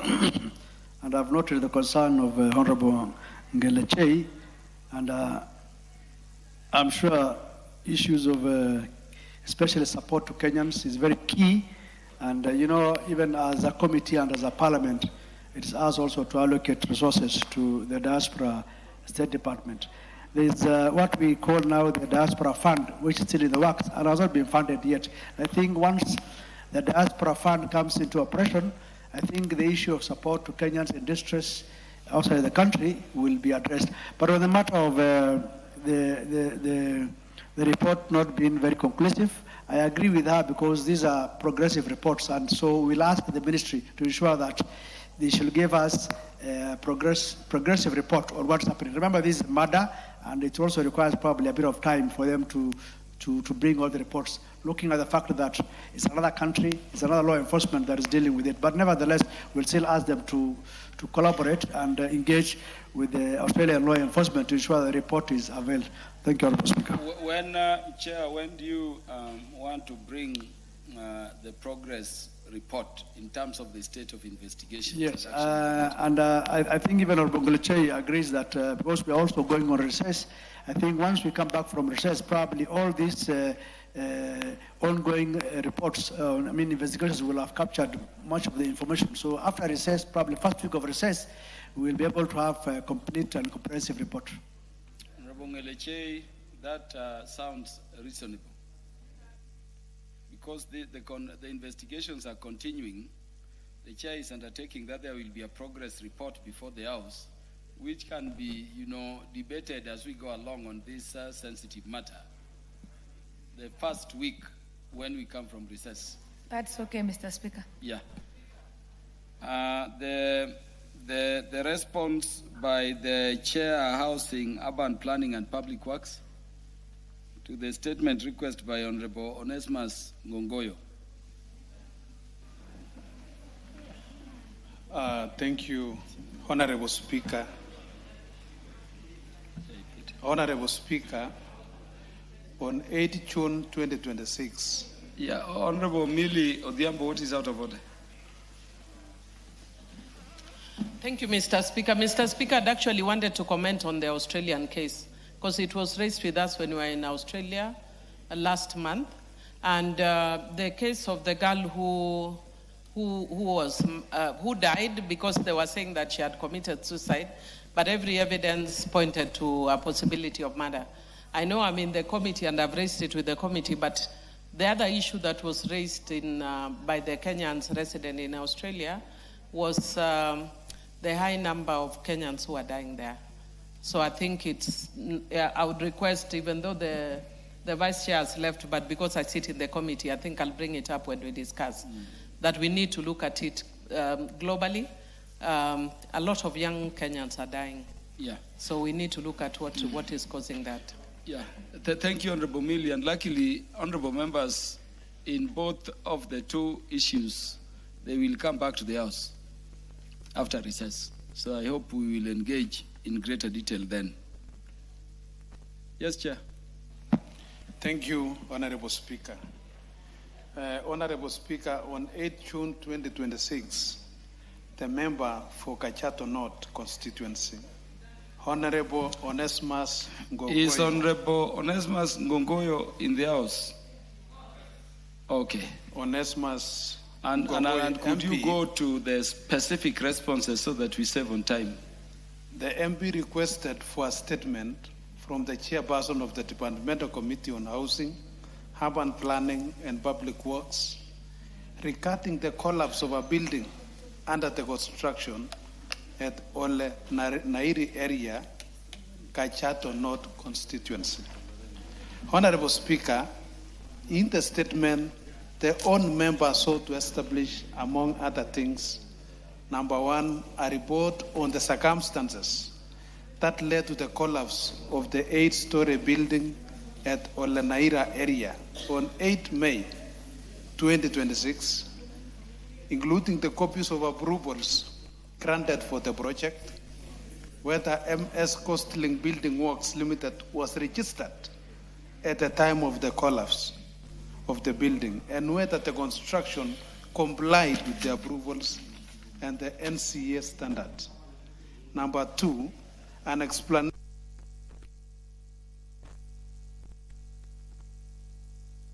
storage at the time of collapse, yet the area is within a flight path zone restricted to 4 stories and actions taken for violation.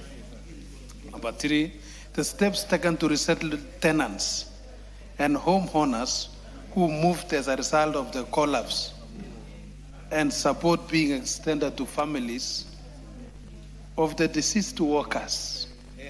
Number 4, the measures being taken to restore the access roads in Ole Nairi destroyed during the clearance of rubble from the site of the collapsed building. Number 5, the measures in place to ensure that construction workers across Kenya are governed by adequate occupational safety and health protections and compensation frameworks. Honorable Speaker, the committee received a response from the Ministry of Lands, Public Works, Housing and Urban Development, through the Clerk of the National Assembly, which I now wish to convey as follows. Regarding a report on the circumstances that led to the collapse of the 8-story building at Olenaira area on 8 May 2026, including copies of approvals granted for the project, whether MS Coastlink Building Works Limited was registered at the time of the collapse of the building, and whether the construction complied with the approvals and NCS standards, the State Department informed the committee that it received reports of the collapse of a residential building under construction located in Ololua area on the outskirts of Ngong on the morning of 9 May 2026. The State Department further informed the committee that the developer had submitted an application to the county government of Kachato on 20th February 2025. An approval was subsequently granted via form PLUBATC/8 under registered application number PKN 044/25 on 26th February 2025. In addition, NEMA flight license number NEMA EIA/PSL/39046 dated 10th April 2025 approved the construction of an 8-story building comprising a basement and ground floor parking area with the first to 8 floors each containing 5 3-bedroom units and associated amenities on plot RN number Ngong/Ngong/107078 Ngong Municipality. The project was also registered by the National Construction Authority under the project registration number 4618315711767, valid from 25th April 2025 to 25th April 2027. The State Department established that the parties involved in the project were Mr. Matthew Kipkoech Keter as the developer or client, and Force Designs and Building Solutions Limited as the contractor, and not Coastlink Building Works Limited as indicated in the request for the statement. The contractor was registered with the National Construction Authority under registration number 830585/B/0324. Category Building Works NCA3 with a valid license. The State Department further informed the committee that the developer had engaged engineer Ngugi Jacob Kipe, registration number A4926 as the project engineer, and architect Maimba Kahara, registration number A2107 as the project architect. However, the engineer subsequently withdrew his indemnity on the project fired letter ref number JK02/250606 dated 6th June 2025, while the architect formally withdrew from the project fired letter ref MK2425 dated 30th January 2026. The State Department also informed the committee that an inspection conducted on 30th June 2026 established that the project was proceeding without the supervision of the project consultants. Consequently, the National Construction Authority issued suspension of works, order number 197588. Regarding the cause of the collapse, the State Department indicated that investigations undertaken since 8 May 2026 revealed that the collapse resulted from structural deficiencies, poor workmanship, and non-compliance with approved designs. Although the project had obtained development approval from the county government, a NEMA license and NCA registration, inspections reveal contradictions between the approval plans and the actual construction, which had exceeded the approval height, while approval had been granted for 8 floors. The building had reached 9 floors at the time of the collapse. The State Department concluded that the collapse stemmed from a combination of exceeding the approval height, disregarding regulatory orders, and structural weaknesses, thereby underscoring enforcement gaps and violation of NCA standards.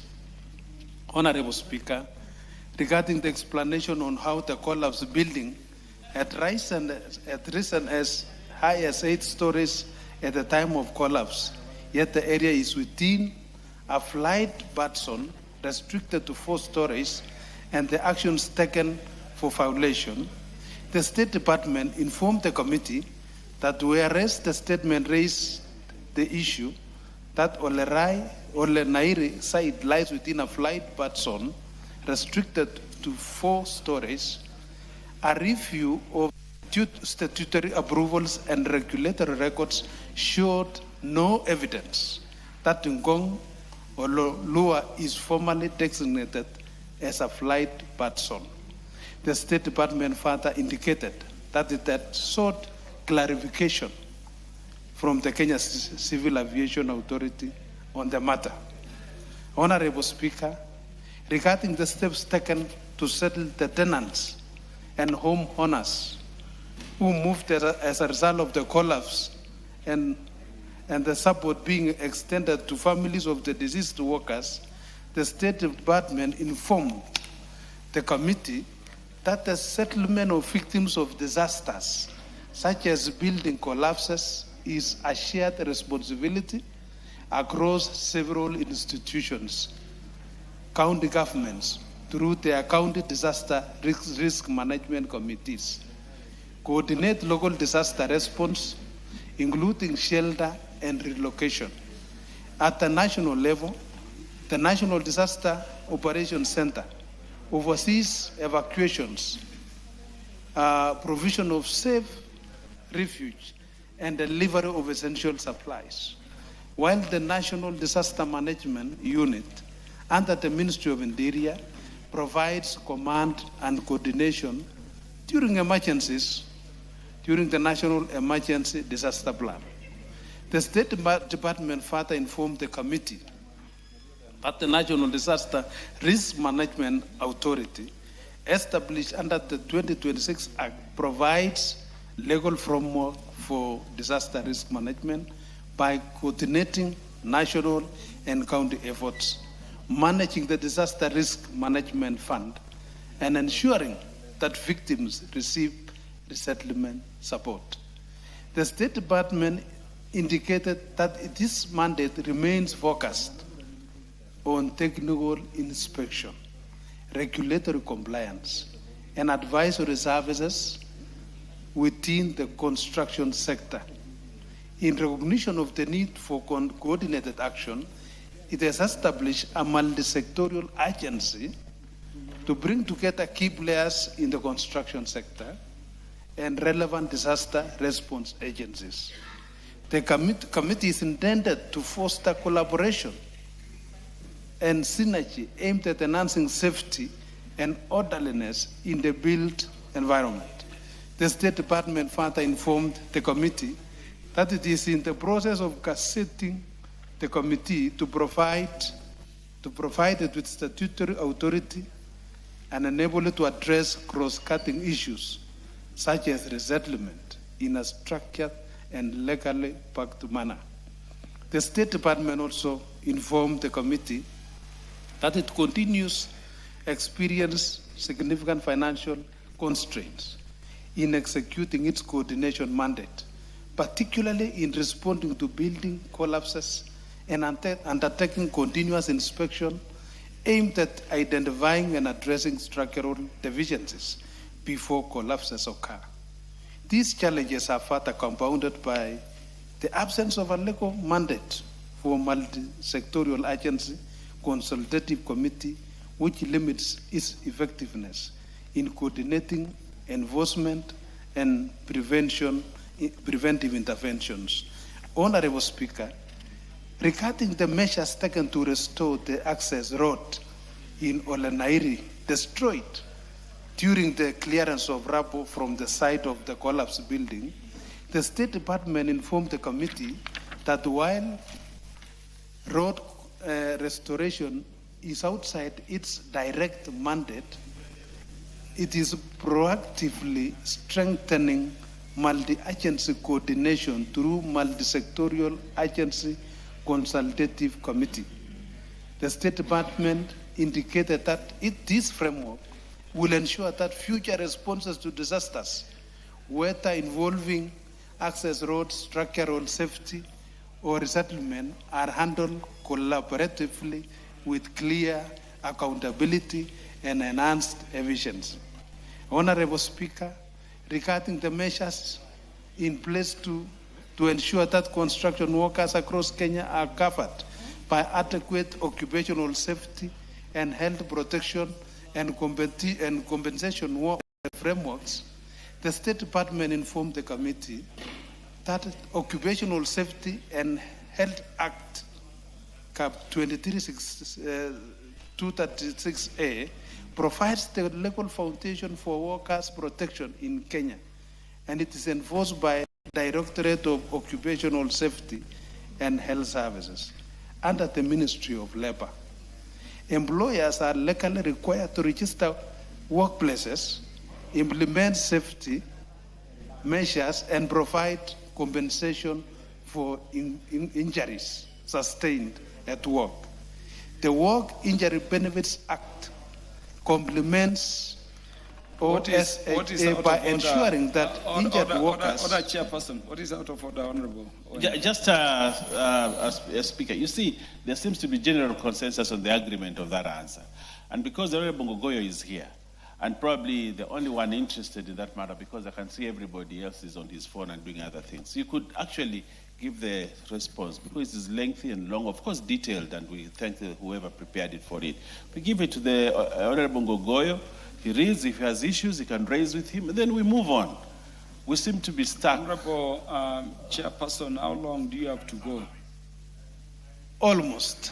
And all these are very critical points, Mr. Speaker. Very critical points. I'm almost. Proceed. Yeah, maybe two. Yeah, thank you. Honorable Wenbaya, your concern. So together with this framework established, the statutory obligations for worker safety and compensation. The State Department further informed the committee that the National Construction Authority plays a complementary role by accrediting and certifying skilled construction workers and its supervisors, thereby ensuring that only qualified personnel are engaged in the project. The accreditation reduces risk and enhances safety standards on construction sites. The State Department indicated that responsibility for worker safety is shared with employers, contractors required to comply with Occupational Safety Health Act provision, provide protection equipment and maintain safety working conditions, while Director of Occupational Safety and Health Services enforces compliance, and NCA strengthens safety through accreditation. Honorable Speaker, in conclusion, the State Department informed the committee that it remains committed to strengthening regulatory oversight, enhancing coordination among relevant agencies, and promoting safety within the built environment. The State Department indicated that it has requested additional budgetary allocation through its submission to the National Assembly to support timely emergency response, routine inspections, forensic inspections, and improve interagency coordination, thereby enabling more effective prevention of building collapses and other construction-related disasters. The State Department further stated that it remains committed to implementing the recommendation arising from its investigation and taking all necessary measures to safeguard lives and property. Thank you, Honorable Speaker. I submit and attached to what I have just read is submission from the State Department for Public Works. A copy of the same was availed to the Honorable Member in advance, Honorable Member Ngogoyo. Thank you, Honorable Onesimus Ngogoyo. Thank you very much, Mr. Speaker. I also want to thank the Chair.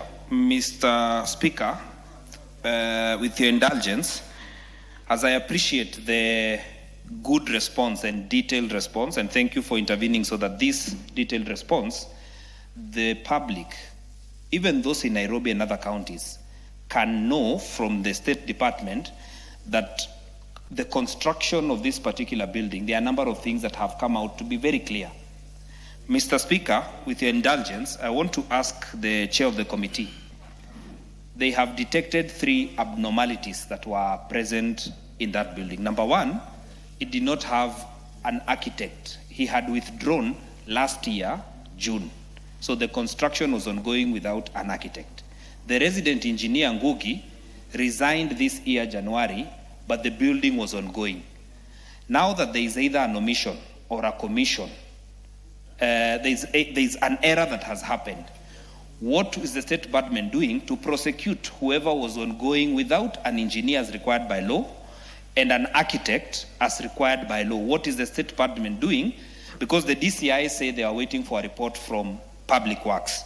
Have you forwarded the same to DCI so that they can go on with this? I also want to register my appreciation that even on a number of issues that were not in the State Department for Public Works, like disaster management, you have said that the co-shared responsibilities, you have deficiencies in mitigating some of the problems that have come there, and that one I have noted very well. In this case, because the response is detailed, I just want to know from you, have you forwarded the same information to DCI? And anybody who doubts that statements provide answers in this parliament or in the public, this statement is an example of what a good working committee can do.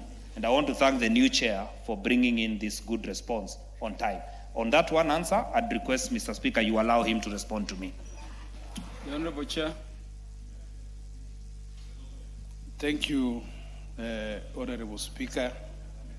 I want to say that I have noted the concerns of Honorable Ngogoyo, and his concern, I want to say, is very genuine, very genuine. And I also want to thank him because he's very concerned about his constituents. So, Honorable Speaker, I want to be on record that I'll bring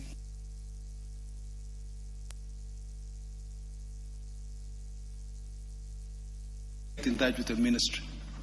I think we will leave it at that, but also to alert members that the proceedings of the House are public. And the DCI, in terms of their investigations, should be observing the proceedings and should know what to do in terms of the investigations or further investigations they want to take. Yeah, what is out of order, Honorable Bukose? You know, Honorable Speaker, Honorable Ngogoyo thanked the committee. This report has also come from the ministry. He should also thank the ministry and the government by extension that is doing a good work. Yeah, that one goes under what Honorable Tiendamolo would call judicial notice, as the report has come from government ministry. Yeah, so let us go to the next response. Yes, Honorable Ngogoyo.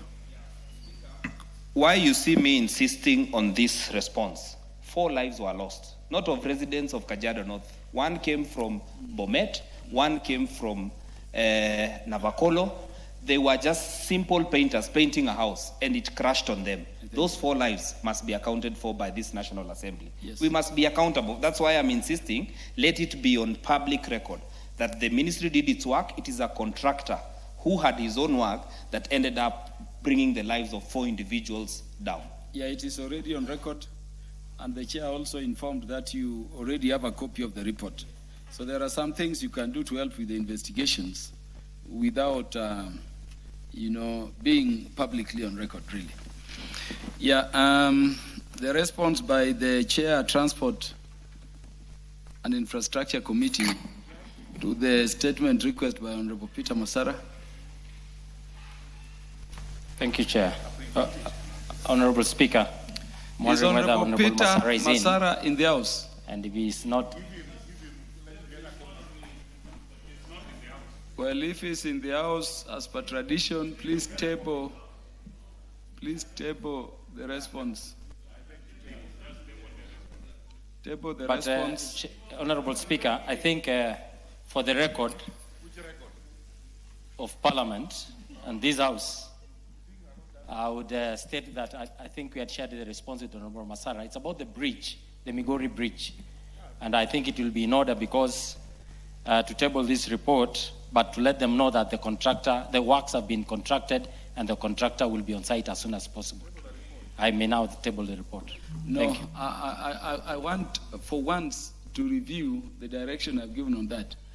This is the one concerning the main bridge in the middle of Migori. Yes, Honorable Speaker. This one will be treated as the property of the House. Even absent the member, I want you to read the specific recommendations you're making.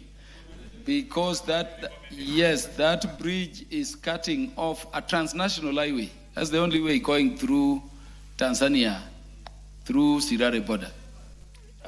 Honorable Speaker, I think in summary is the fact that this bridge was undermined by the so much rains that has happened, and that happened through the area where the bridge substructure was undermined. However, the bridge itself remains intact.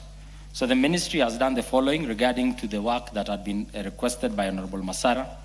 Regarding the reasons why there was delay is because the water levels stayed high for long, and the ministry needed to design and validate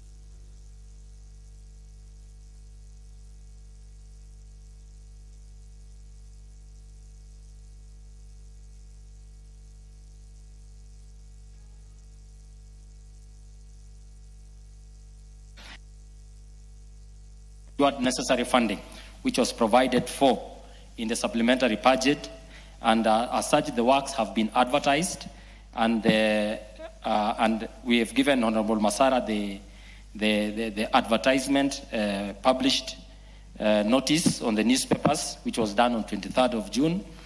And regarding the timelines, Honorable Speaker, within which the work will commence, is that the work will commence as soon as the procurement process is complete. The ministry is further submitting that the duration of construction will be 6 months, with a defects liability period of 12 months. Regarding the measures put in place to ensure that the safety of motorists and pedestrians and other road users pending completion of the rehabilitation works, the ministry submitted that Kenya will install warning signs, barricades, and traffic management measures on the affected bridge. The ministry further submitted that road users will be directed and guided to designated alternative routes where applicable, while regular monitoring and maintenance of the safety installations will be done on site. Honorable Speaker, the ministry also submitted that the contractor will ensure the safety of the public is maintained throughout the construction period until the bridge is reopened. So in summary, Honorable Speaker, funds have been secured, the procurement process has begun. As soon as it is complete, these works will be done. The contract period will be 6 months after when the works finally commences. Thank you, Honorable Speaker.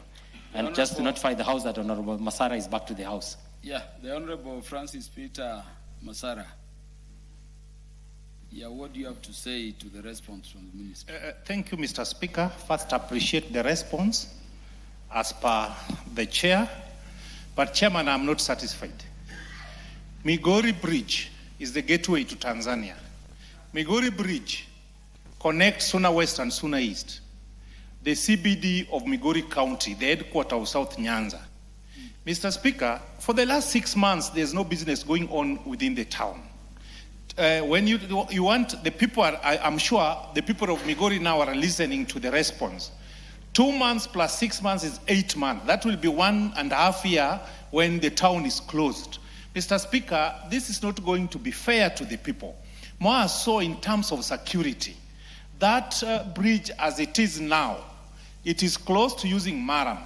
And remember, a person who want to move to the other side goes, travel extra almost 13 kilometers round.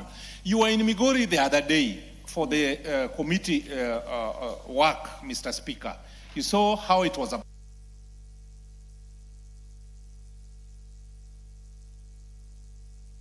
Let the military, the KDF, be deployed to repair that bridge so that the people of Migori and the traders and any other activity which needs that bridge can go on. Mr. Speaker, waiting for 2 months for procurement, if you don't get a contractor, you will wait for another 2 months. When the contractor is on the ground, mobilization and what? You don't want to tell me we'll suffer until next year during election when we still don't have a bridge. Mr. Speaker, if it is possible, let this be treated as an emergency. Let the KDF team be released to repair that bridge before the next, because if we leave it for the next 2 months, we'll have September rains. They'll be raining until November. And then we'll have another rain next year, and you can't predict when the rain will, as the weathermen were saying, this time around, there will be a lot of rain, but it is unpredictable. So now that there is dry spell, can it be done within the next 3 or 4 weeks, or 1 month or 2 months with our KDF, so that the people of Migori can enjoy the services of that bridge? Thank you, Mr. Speaker. The Honorable Dr. Otiende Amolo. Thank you, Mr. Speaker. Mr. Speaker, let me come to the assistance of my brother, Honorable Masara, because he says he listened to the response and is not satisfied, but he was not here part of it. So I want to confirm that even the part when he was not here was still not satisfactory, Honorable Masara. Because, Mr. Speaker, I have used that route in recent times, and it is true that it takes you more than an hour, actually, to go around that bridge. And I think that is of high inconvenience, not just to the people of Migori, but to this country, because it's the gateway of trade with the Republic of Tanzania. But, Mr. Speaker, let me also say that I heard the chair use the word that the bridge has been undermined for long. Those were the words that were used. And I'd like the chair to, in further clarification, explain what that undermined means. You know, as a veteran protester, and some of us here have been veteran protesters, we know that for long, that Migori Bridge was our tool of protest. and if that is so, we want it reinforced in such a manner that in the unlikely event that in future it has to be used as a tool, it will not be undermined. But let it be a lesson also to those who are planning to protest even tomorrow, that even as we protest, let us try not to interfere with infrastructure. But, Mr. Speaker, lastly, I want to thank the chair for that very brief summary.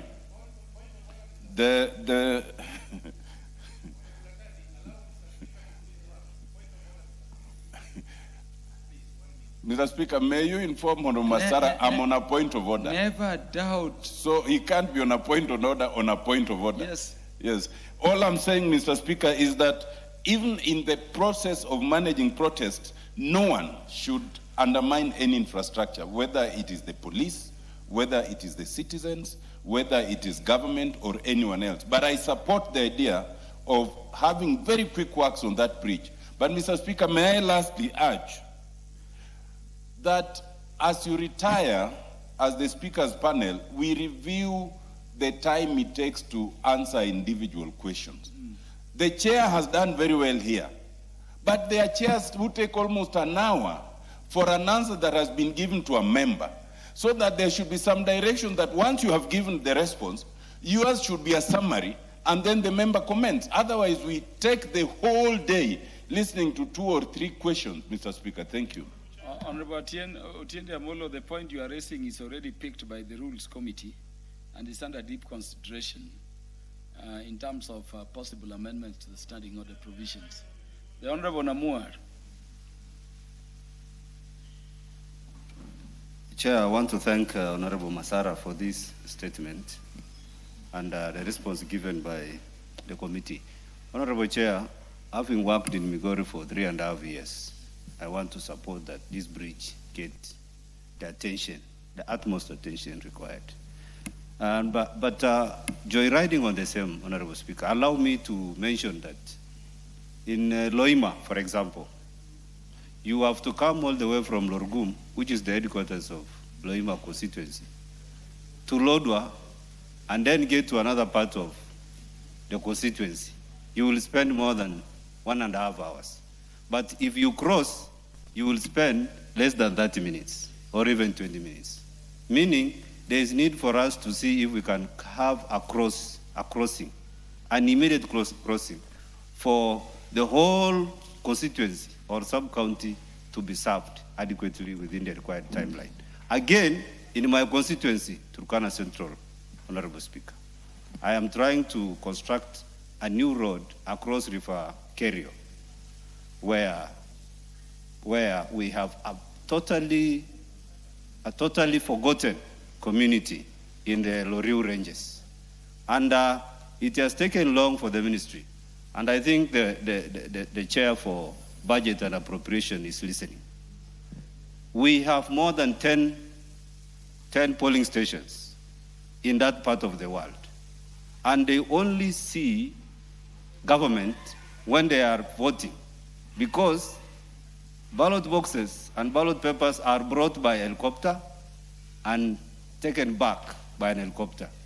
I think for this time, we will request if we can be able to curtail the use of helicopter and then make that bridge, we will serve the 10 polling stations very, very, very adequately. And then we will also be able to serve the residents in those places, because currently they don't have schools, they don't have dispensaries, they don't have water, because we can't access them adequately. I've raised this several with the ministry, and it is good if it gets the required attention. Thank you, Speaker. Honorable members, you know, we need to go to other business. Honorable Karoli. 1 minute. Honorable Speaker, I also have deep interests in Migori. So thank you for the opportunity. What I was wondering, why the broad-based brigade is not asking for a bypass for Migori town. Because we are planning to give them one sometime next year when Linda Mwananchi takes over. Honorable Karoli, because that bridge... This is a House of Representatives, and you speak for the entire nation. It's not for a section of people to ask questions concerning any part of the country. Any MP indeed, as Honorable Namwar has done, can raise an issue of concern within any part of the country. Honorable Speaker, with your guidance, may I, on behalf of the broad-based brigade who acquired, ask that the government immediately takes the necessary action to design and implement a bypass road network for Migori town. Honorable Karoli, you are undermining Honorable Peter Masara without a substantive motion, because he has made that request. Honorable Masara, I have not given you the mic so that we may go to other business. Honorable Chair, this is the bridge in the middle of Migori town, if you don't know it. To the west side of that bridge is Suna West. To the east is Suna East. Is there a way in which there can be a procurement process that secures that those works, start immediately? Honorable Speaker, the procurement of the work has commenced. So the only thing that we can do is what to do in the matter of its urgency. Number two, Honorable Speaker, the suggestion by Honorable Masara that this be moved to defense will subsequently remove this idea from Transport and Roads and Transport Committee to probably defense. So I do not know how we'd want to go forward with it, but the commitment that the ministry gave is that the works have been advertised. As soon as the bids are received, it will be prioritized for evaluation for works to commence as soon as possible. Honorable Peter Masara. And funding has been provided. Yes. You know the minister concerned, the CS Chirchir. He's a man of his word, and he's a man of expedition and efficiency. Let us trust the ministry under the guidance of the House through the committee to expeditiously, take the matter as a matter of, national interest. Next order.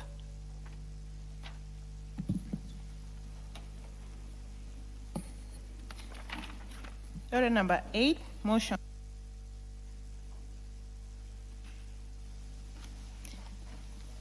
Order number 8, motion.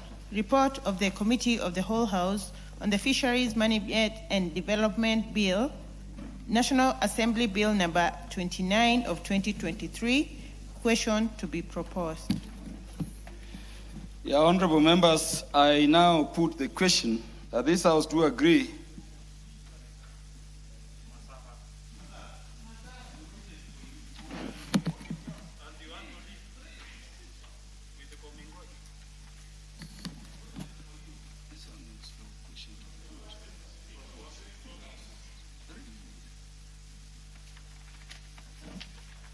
Sorry, honorable members. Honorable members, I propose the question.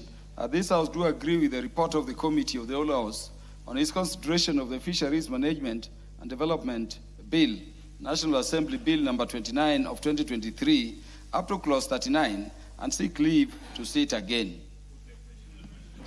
Is it the mood of the House that I put the question? Honorable members, I therefore now put the question. This House do agree with the report of the Committee of the Whole House on its consideration Fisheries Management and Development Bill, National Assembly Bill number 29 of 2023, up to clause 39, and seek leave to sit again. Will as many as are of that opinion say aye? Will as many as are of the contrary opinion say nay? The ayes have it.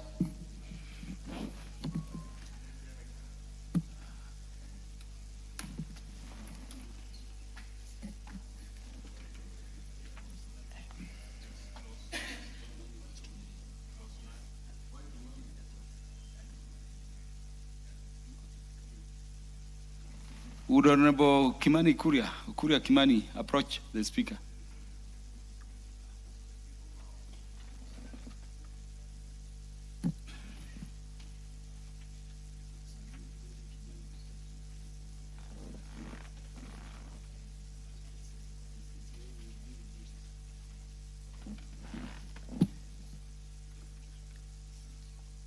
Yes.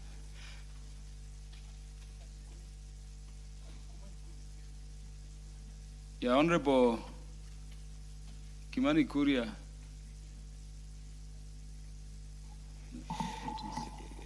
Honorable Speaker, I think with time we'll have to be very careful how you pronounce our names, Kuria Kimani and Kimani Shongwa, because when you said Kimani Kuria, the majority party was running back to the house. I've noted. Wondering what the business. Very many lapses on Honorable Kimani Kuria. Let us do some procedural step here before you. Can you read, can you go back to order number 5?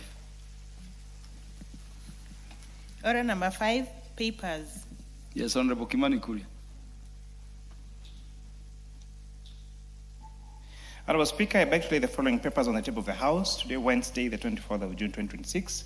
Reports of the Departmental Committee on Finance and National Planning on its consideration of the following. 1, the Central Bank of Kenya Amendment Bill, National Assembly Bill number 27 of 2026. And 2, the Sovereign Wealth Fund Bill, National Assembly Bill number 7 of 2026. I thank you, Honorable Speaker. Thank you very much, Lei. Next order. Order number 9, the County Allocation of Revenue Bill, Senate Bill number 10 of 2026, second reading. The Chairperson, Budget and Appropriations Committee, the Honorable Samuel Atande. Thank you, Honorable Speaker. Honorable Speaker, I would like to move that the County Allocation of Revenue Bill, Senate Bill number 10 of 2026, be now read a second time. Honorable Speaker, you need to indulge me so that I can speak to my brother, the Honorable Karolio Mondi, who mentioned that the Linda Mwananchi will take over power, I think, in the next 1 or 2 years. I wanted to remind him that this presidential candidate was suspended by the ODM party and is currently partyless. He has gone back to court to seek for justice. I don't know how he's planning to, how that outfit is planning to take over power from us. when their candidate has no political party anyway.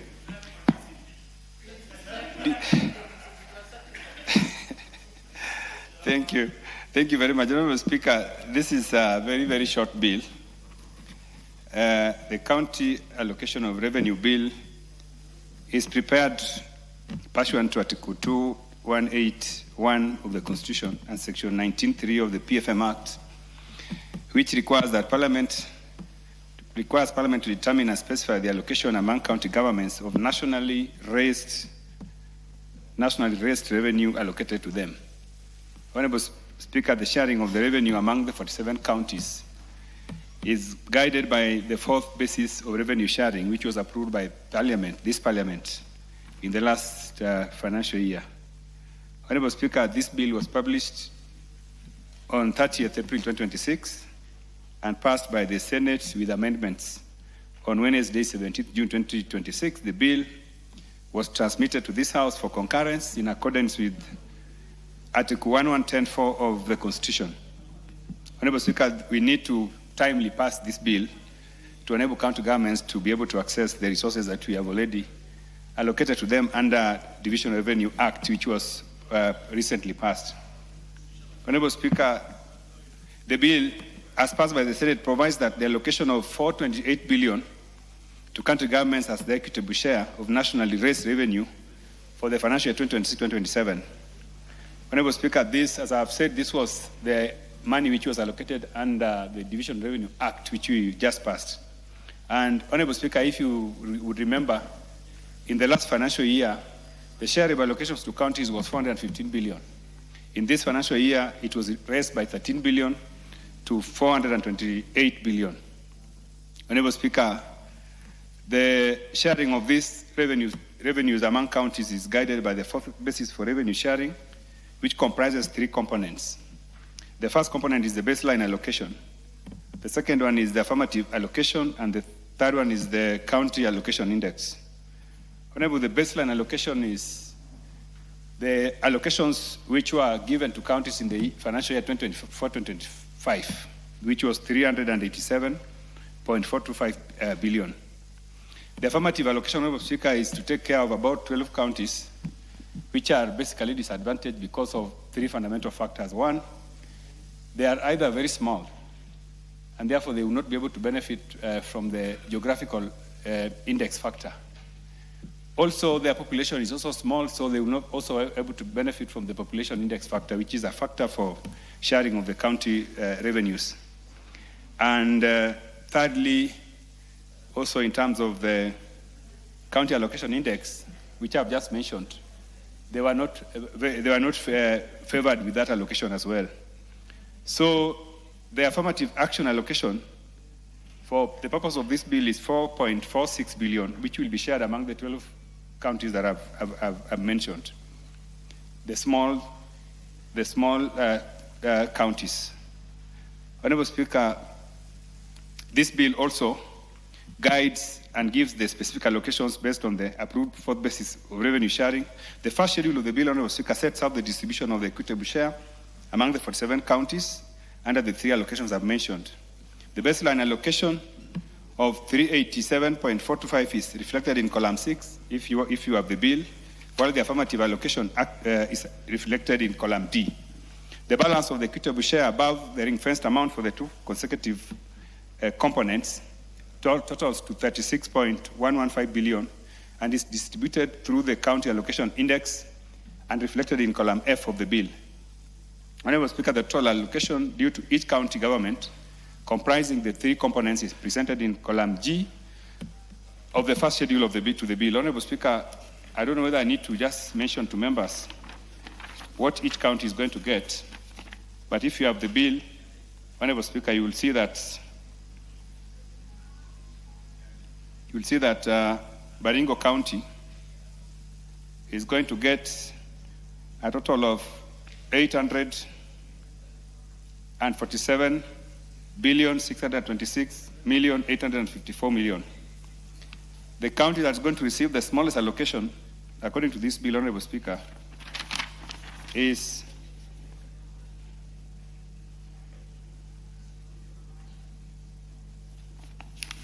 Sorry, Honorable Speaker. I'm reading the wrong figure.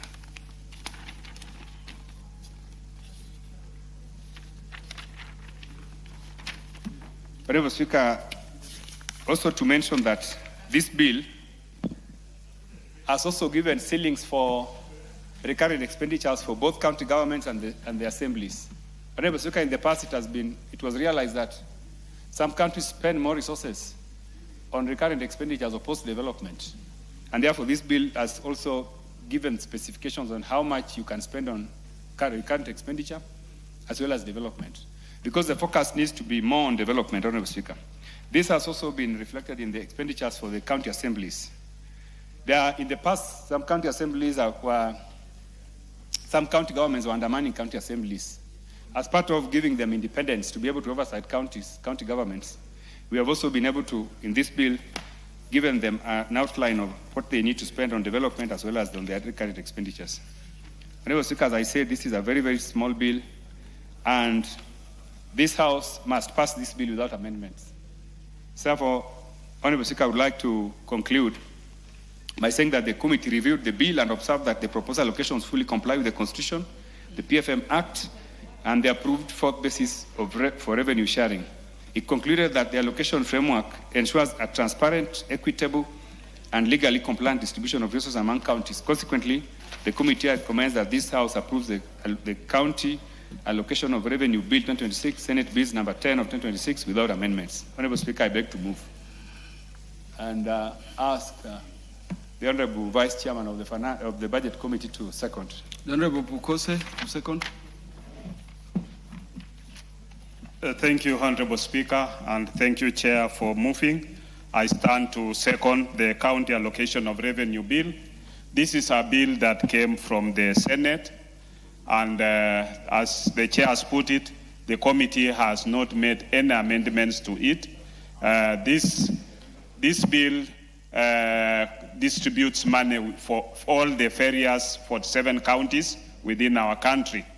Honorable Speaker, of note is that in this bill, they have also given money to all the county assemblies. So each county assembly will get its own budget from this county allocation of revenue bill. Honorable Speaker, this bill has also set the ceilings for recurrent expenditure. And therefore, we expect that the county governments will now not enter into the money that is meant for development and make sure that the money for development is utilized for development purposes. This bill has also set in ceilings for county executive committees on how much they can also be able to spend. You'll find that there are some county assemblies that have lost, and there are some county assemblies that have gained. Those that have their amount reduced, this is because it was an one-off allocation in the last financial year. So in this financial year, that has not been captured, and that has been left out. Honorable Speaker, of note also is that we realize that on source revenue for the various counties, it is actually gone down compared to the initial county, what we used to call, it was called what? You're talking about the local government? Local government. The local governments in the past were actually collecting more money than what we are realizing now in the counties. And therefore, this is of concern, because when counties are only waiting to get money from what is collected by the national government, and yet they have the ability and capacity to be able to raise their own revenue, then this brings a problem. Because what you realize, Honorable Speaker, is that when we pass the County Allocation of Revenue Bill, you will find that the Division of Revenue Bill, which is now an act, you realize that whatever is allocated to the national government, if there is a shortfall, then the national government loses. And yet, whatever we give to the counties remains the same. And yet, what we are collecting, at times you'll find that KRA might not collect enough, and that can also lead into delays in disbursements to the counties. But if the counties were enhance their own sales revenue collection, then this could come in handy to make sure that services within the counties are running smoothly. With those few remarks, Honorable Speaker, I second. Yeah, honorable members, I propose the question that the county allocation of revenue bill, Senate Bill number 10 of 2026, be now read a second time. The majority leader takes precedence. Thank you, Honorable Speaker. Honorable Speaker, I rise to support this motion, and allow me to thank the Chair and the Budget and Appropriations Committee for consideration of this bill that came from the Senate. Honorable Speaker, this bill shares revenue that we have shared in the Division of Revenue Bill amongst our 47 counties. And if you look at the schedules, Honorable Speaker, out of the money that we divided between the two levels of government, the Senate has now gone further in line with the sharing formula that they are using, the current formula, shared the revenue in accordance, as I said, with the formula. And I was just looking at some of the top gainers, Honorable Speaker, the top counties that are getting quite hefty amounts, like the city county of Nairobi, Kiambu County, where I come from. I see Mombasa County is also not doing so badly. And therefore, Honorable Speaker, I pause and ask myself, if, for instance, the county government of Nairobi is getting 22 billion shillings from shareable revenue, are the people of Nairobi getting commensurate service to this 22 billion? If Mandera, for instance, is getting 12.5, or Kakamega at 14 billion, Honorable Speaker, are they getting commensurate service? My own county of Kiambu is getting 13.5 billion. It's among the top counties receiving the highest levels of revenue.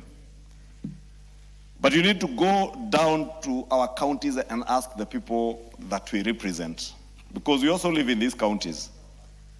Are they getting commensurate service to the monies that these governors and our county governments are getting? And I know, Honorable Speaker, we are headed to an election year. And this is the second last CARA, or county allocation of revenue bill, that we are doing. When it becomes an act of parliament, it will be the second last. I know the Comptroller of Budget, the Auditor General are also doing their work. But our governors doing their work with the monies that is being allocated to them. And I dare say, Honorable Speaker, many of them are a big letdown. If you go to any part of this country, and I say any part, not Kiambu, not Nairobi, not Baringo, not Mombasa, ask the people there, which monies between NGCDF and the county government funds can you see on the ground? What tangible development can you see on the ground? I've been to some counties, people tell me the women reps are doing better with their meager amounts of money they get through NGAF. And they are doing more impactful projects than governors who are running billions. Honorable Speaker, I have been around this country and I have listened to many people, whereas those in the opposition are out there shouting, oh, SHA is not working. And they're inciting the public out there on how much SHA is not working for them. Because the people, when they visit their local dispensaries, are not getting services. They can't get medicine in the hospitals. There are no healthcare workers in those hospitals, Honorable Speaker. I've listened to horror stories of healthcare workers telling me they are on their third month without pay in some of our counties. In my own county in Kiambu last year, healthcare workers down their tools for months. And the governor there felt nothing, heard nothing, saw nothing bad, even as children died in hospitals. It took the Council of Governors intervention. And I remember sitting with the Council of Governors leadership in charge of the Health Committee, I sat with KMPDU and we prevailed on the Council of Governors to mediate between KMPDU and the county government of Kiambu to at least get health services working back in Kiambu.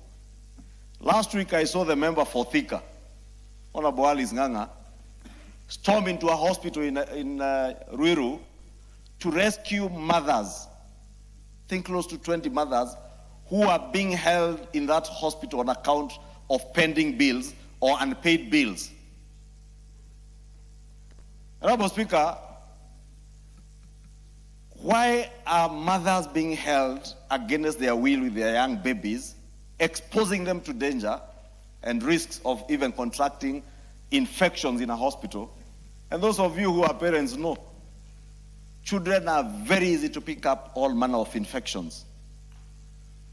So children are born, newborns, but they are being held in a hospital because the mothers have not been sorted on their bills. And I saw the naysayers asking, are they now telling us that SHA is not working?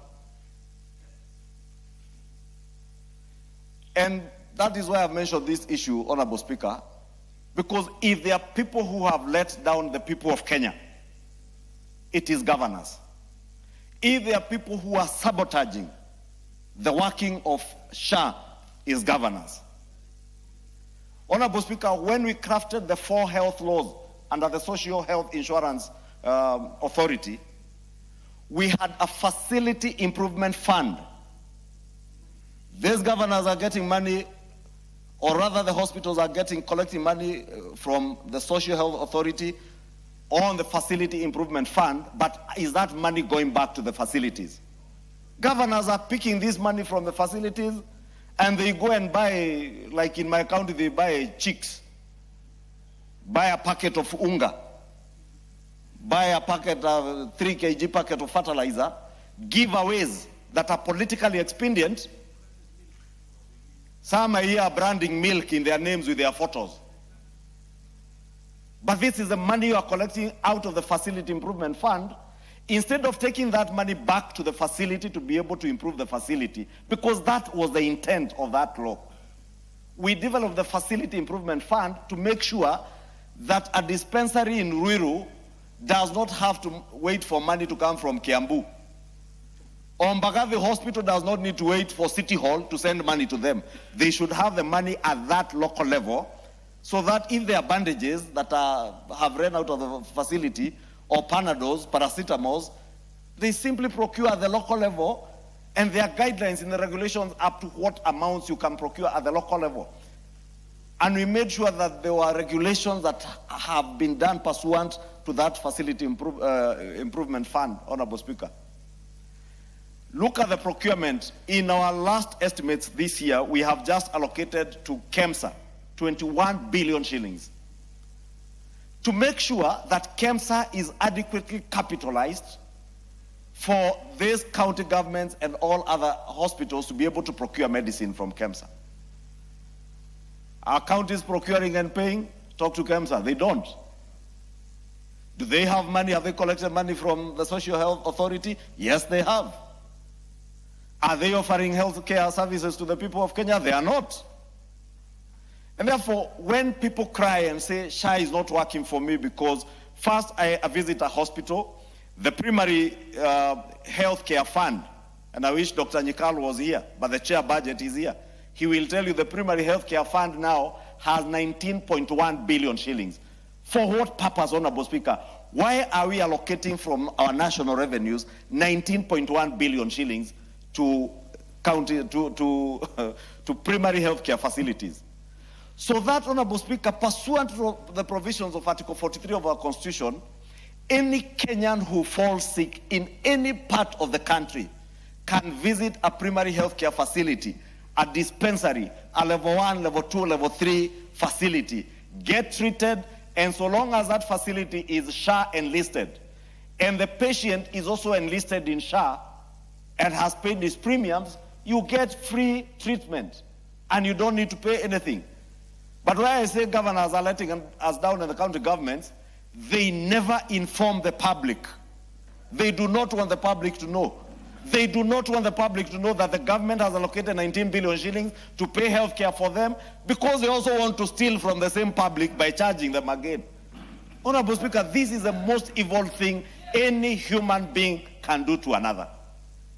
When you take your child who has high fever at night to your local dispensary, and you are being told without 700 shillings for consultation, then another 900 shillings for drugs that are not even available, you are being told to go and buy outside the hospital in a pharmacy that belongs to the pharmacist or to the county executive or the chief officer in charge of healthcare.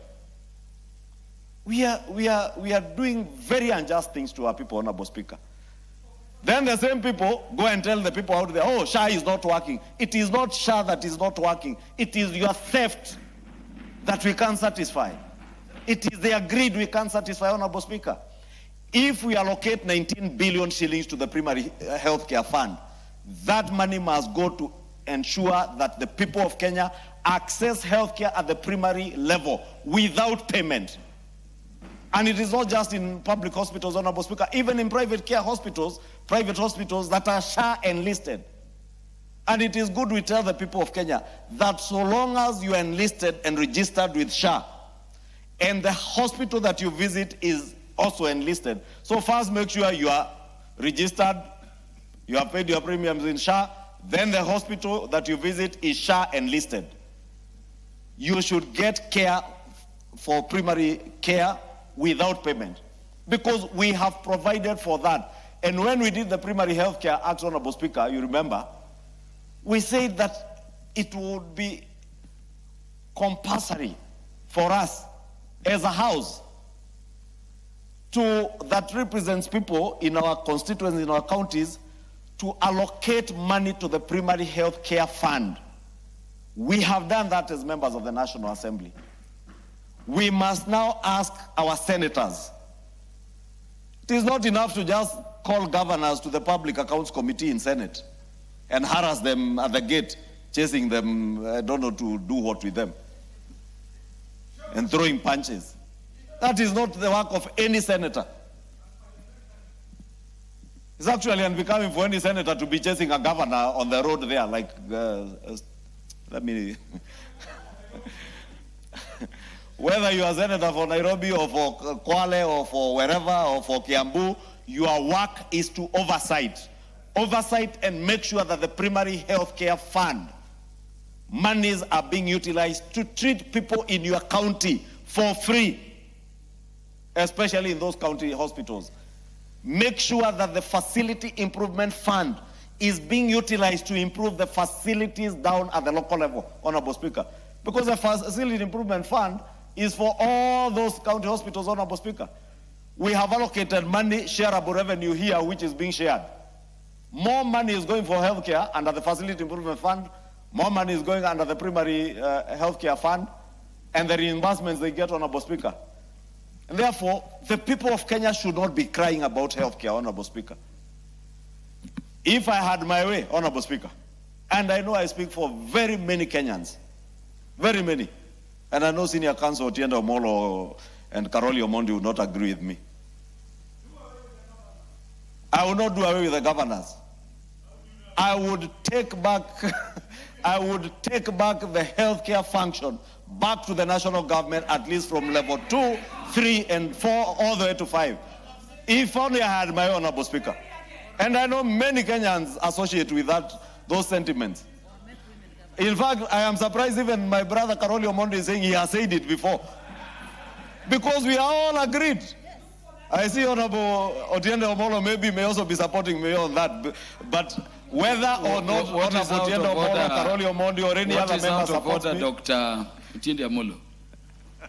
Thank you, Mr. Speaker. Mr. Speaker, I have listened, as I usually do, very carefully to the Leader of Majority, as he's spewing a lot of wisdom, much of which I agree with, but there are 2 points to be made, Mr. Speaker, and I rise under Standing Order number 87. But before I do that, if you allow me, is to tell the Honorable Leader of Majority that the point he makes is not even a point of recommending an amendment to the Constitution. I am on record as saying that a careful scrutiny of the Constitution leads to the conclusion that when the decision was made to devolve health in its generality, it was the mistake. Because the schedule, the kind of health facilities that are covered by the county is not health generally. It is only certain health facilities that previously were run under the local government department, and not everything generally. So I would actually agree with you that that mistake was made several years ago. And if it is sought to be corrected, I would not be the one standing on the path of correction. But having said that, Mr. Speaker, and I agree again with the Leader of Majority that the CDF, NGAF does a lot that is visible, and many counties do not do a lot that is visible. But however, for our own benefit, Mr. Speaker, I want to invite you to this without inviting you to rule immediately, that we carefully look at Standing Order 87. And Standing Order 87, in terms of the discussion of conduct of any head of government. And the first question would be, is a governor considered a head of government at the county? And if that is so, then we must refrain from use of certain adverse terminologies without a substantive motion. That is number one. Number two is in reference to the senators. Now, I have no idea who's running after who and for whatever purposes, and there are people who might know this better than me as I look at them, but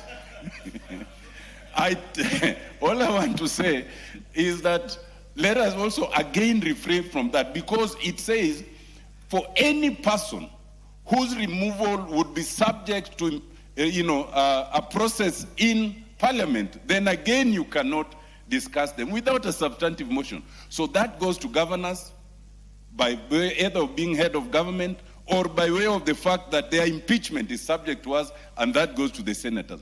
Just so that they do not also get an opportunity to discuss as carelessly as sometimes they do in Senate proceedings. I urge, Mr. Speaker, that when you retire, you will consider that without interrupting the Leader of Majority. Thank you. No doubt, point taken. The Honorable Dr. Otienda Molo, the Honorable Majority Leader will... Thank you, Honorable Speaker. Honorable Speaker, let me thank Dr. Omolo first for spring great wisdom on the question of the healthcare functions. And I pointed to Dr. Omolo because I know he was actively involved in the writing of this new constitution. And therefore, when you hear a senior counsel inform us that indeed the drafters of this constitution never intended healthcare to be devolved in the manner in which we devolved. And that is why Kenyans are crying, Honorable Speaker. But too, Honorable Speaker, as much as Dr. Omolo says, Tienda is saying he's not calling you to make a ruling on that, he knows he's being a lawyer now. Now that is a senior counsel speaking. And he knows I am not a lawyer, but I am also not very daft. And therefore, he knows that I was speaking generalities. I have not spoken about a particular governor. I have not spoken about a particular senator, and therefore I cannot be discussing anybody in particular. And I am very much aware of the provisions of Standing Order 87, and that is why I carefully chose my words, even as I spoke about senators who are chasing. The people of Kenya know which senators, so I don't need to, and they saw them. When I speak about governors who are distributing chicks, a packet of unga, a packet, half a kg of sugar, they know them. When I speak about governors who are branding milk, Kenyans out there know them. So we are not discussing a particular governor, we are discussing the bad conduct of governors and telling governors without apologies, you must be accountable to the people of Kenya. You must be accountable not just to this shareable revenue that is being distributed here through Kara, but also the money coming to you, whether it is through the additional county allocations, which we just did here. Honorable Speaker, you know we have conditional allocations like the 8.6 billion that we allocated for universal health care workers to make them permanent and pensionable staff, we must inform the people of Kenya. Because if we do not tell the people of Kenya from this space that there is money that has been given to universal health care workers to convert them to permanent and pensionable, governors out there will go and start pointing fingers at the national government and at parliament. And that is why parliament stays vilified by everybody, because they imagine it is us who have not done the work. We must tell the people of Kenya that we have done our work. We have given money for universal health care workers, and Dr. Nyikal is here, he knows the 8.6 billion. We must tell the people of Kenya there is an additional 19.1 billion shillings for the primary health care fund, so that when a governor who is seeking to place cheap politics tells the people of Kenya, oh, SHA is not working here, at times they even slow down, I'm told, the activation of SHA in their hospitals so that people do not claim from SHA. Then later they enlist them and they go and claim the money. But they never inform the patient. We must call them out, Honorable Speaker. Honorable Speaker, because I see my time is much gone, let me say I support this county allocation of revenue bill. And when it becomes an act of parliament, I do expect that all governors in Kenya, without exception, will and must be accountable to the people of Kenya in relation not just to this money, but also the additional county allocations and the other monies that are going to our county governments, Honorable Speaker. My county, Kiambu, the people are crying. They have not seen a single road in the last 4 years or 3 years done by the county government. Why? Because the county governments are using the money for roads to buy chicks, to buy packets of unga, half a kg of milk and what? Honorable Speaker, you know, Carol. Yeah, give the majority leader 2 minutes to conclude. Honorable Speaker, Honorable Karoli Omondi, on a light note, is asking me which chicks. Chicken. Day-old chicks. Not the other chicks Honorable Karoli Omondi is imagining. The people of Kiambu are given day-old chicks, 5-day-old chicks. But as they collect the day-old chicks, which I have nothing against, they must know that there is also more money allocated for rehabilitation and maintenance of their roads that is not being done. They must know that there is 19 billion shillings that is available for the primary healthcare fund, that when they walk into Lusegeti healthcare, which we are building as a national government, upgrading it to a level 4 hospital, that hospital, when you go there, being a level 4 hospital, or a level 3 hospital at Zambezi, or at Kino, or at Kambura health centers, you should access healthcare services free of charge so long as you are SHA enlisted and those facilities, because I know, I made sure they were all enlisted. People must not be charged, but they are being charged and the governors are still claiming this is the money. Then they come and try and attempt to bribe the people of Kenya for political expediency. I want to tell the people of Kenya, those who bribe you with your own money for your drugs, for your healthcare facilities, when the time comes, deal with them as you ought to deal with them. But for us, before Honorable Tiendo Ombolo stood on a point of order, I was saying our Senate must hold our governors to account. They must hold them to account. And that is why the Senate and the Public Accounts Committee in the Senate must be beyond reproach, Honorable Speaker, so that they hold these governors to account for all these monies that is going to the counties. With that, Honorable Speaker, thank you and I support. Honorable Gitonga Murugara. Honorable members, this is a very short bill. Thank you very much. What has been said by the majority leader, I think we should be expediting so that we take the matter to the committee. Absolutely. We are in total agreement, Mr. Speaker, sir, that this is a very short bill. The Senate has done its work, which was to now let us know what happens to the 428 billion, which we allocate to the counties. And the schedule clearly shows it, that what each of these counties is getting, including my own county of Tharaka Nithi, that is getting a total of 5,213,759,236. I stand to support the bill, but again, not without emphasizing that this is a lot of money that we are taking to the counties. The idea of devolution was one of the best ideas we came up with as Kenyans, because you are saying, let's take development to the rural areas. But it is said every time and again that we actually devolved corruption. We actually provided money to characters, I'm sorry to use the word, or to officers known as governors, so that they have a pass from which they can draw money for use, which use is not for the benefit of Kenyans. As we speak today and as we go into the next financial year, my county will be having about 5.3 billion.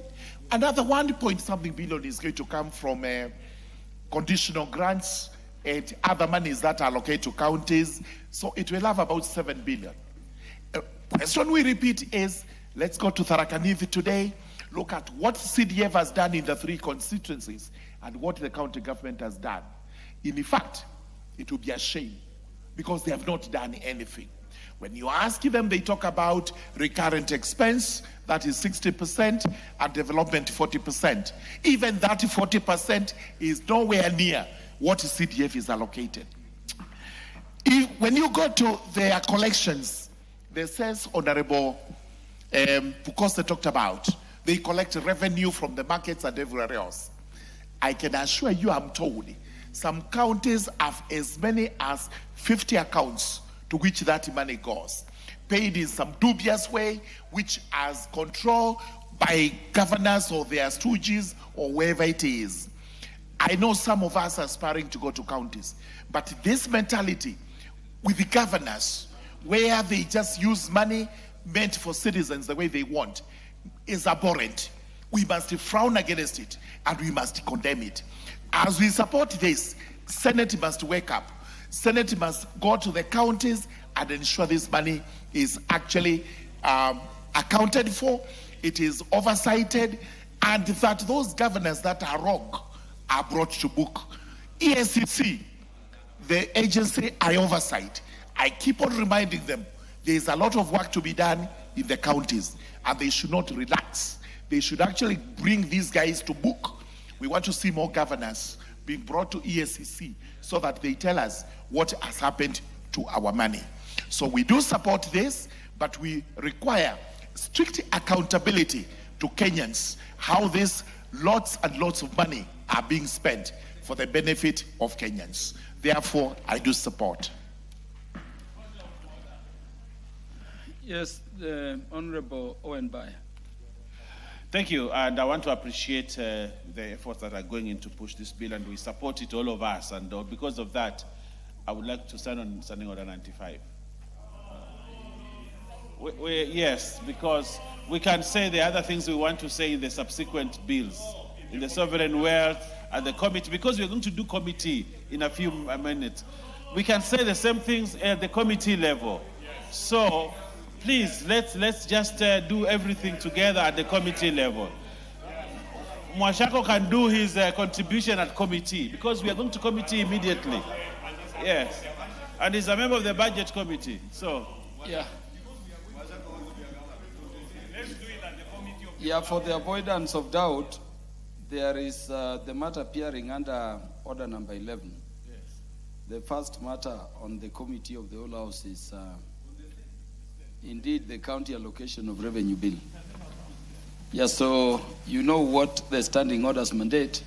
Honorable members, the Honorable Owen Baya standing in his place has asked that I remit it to the decision of the House that the mover be called upon to reply. Will as many as are of that opinion say aye? Aye. Will as many as are of the contrary opinion say nay? Nay. Obviously the ayes have it. Yeah, mover. Thank you. Honorable Speaker, I don't want to say much after members have been requested to wait and contribute at the committee of the whole house.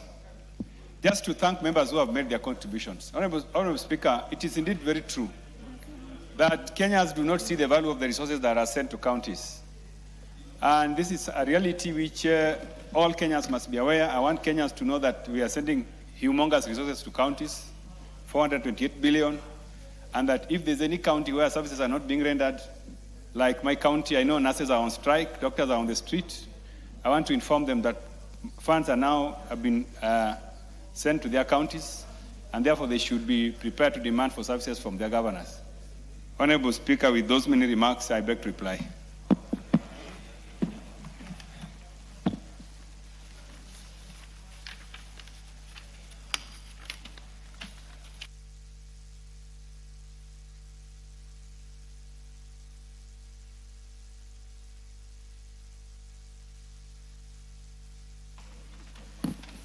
Yeah, honorable members, I put the question for your decision that the county allocation of revenue bill, Senate Bill number 10 of 2026, be now read a second time.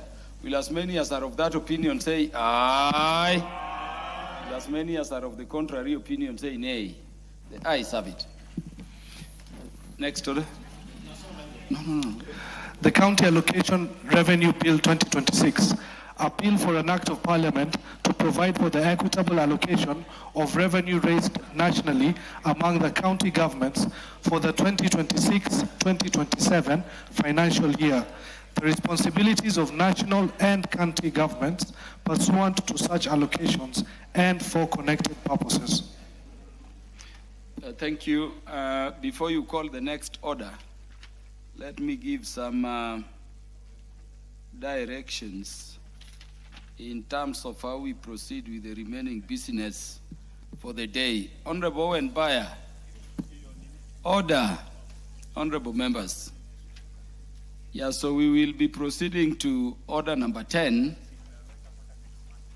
After order number 10, we will skip to the matter appearing under order number 12. So I'm reorganizing the order paper because of also the urgency of the matter you see appearing there. Then we will revert to order number 11.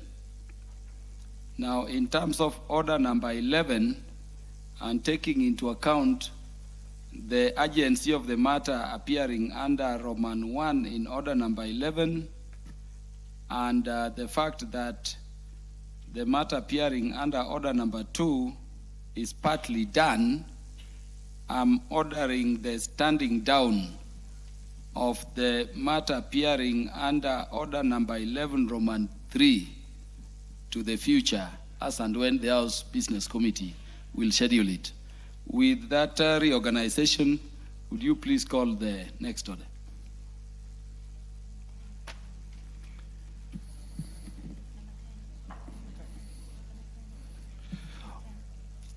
Order number 10, motion.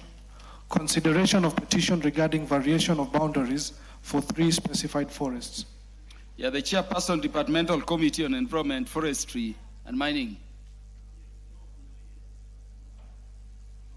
Honorable Speaker,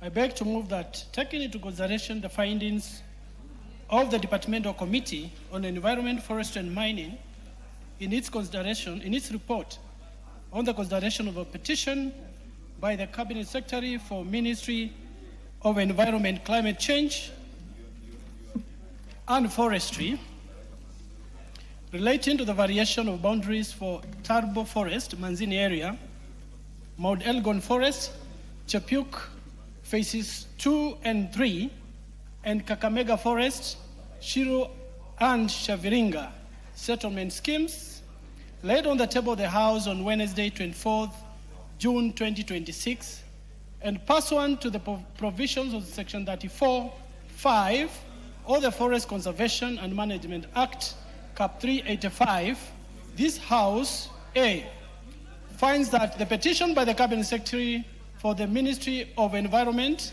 Climate Change and Forestry... Honorable Chairperson, I see some people are asking again the order of business.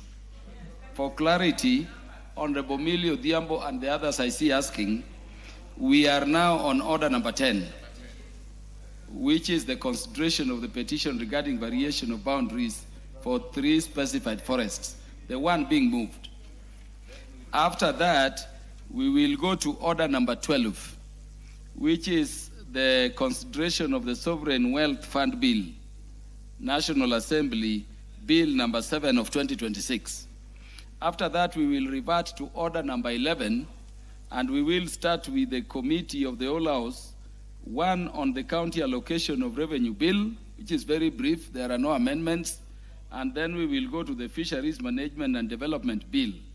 And for the convenience of the House, I've stepped down the consideration at the committee of the whole House of the public participation bill, National Assembly Bill number 44 of 2025, to the future. So it is out of the order paper for today. You may proceed, Honorable.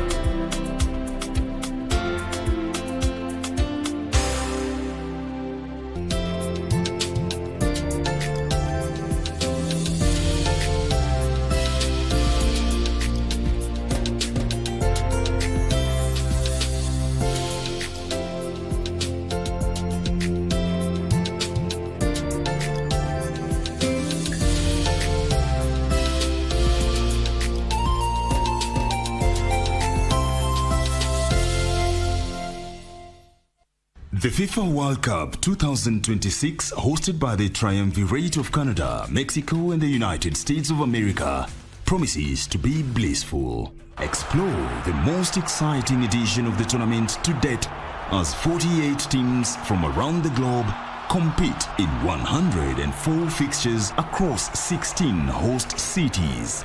We celebrate culture, friendship, and more importantly, monetizing talent. At this first ever Tri-National World Cup from 11th of June to 19th of July 2026.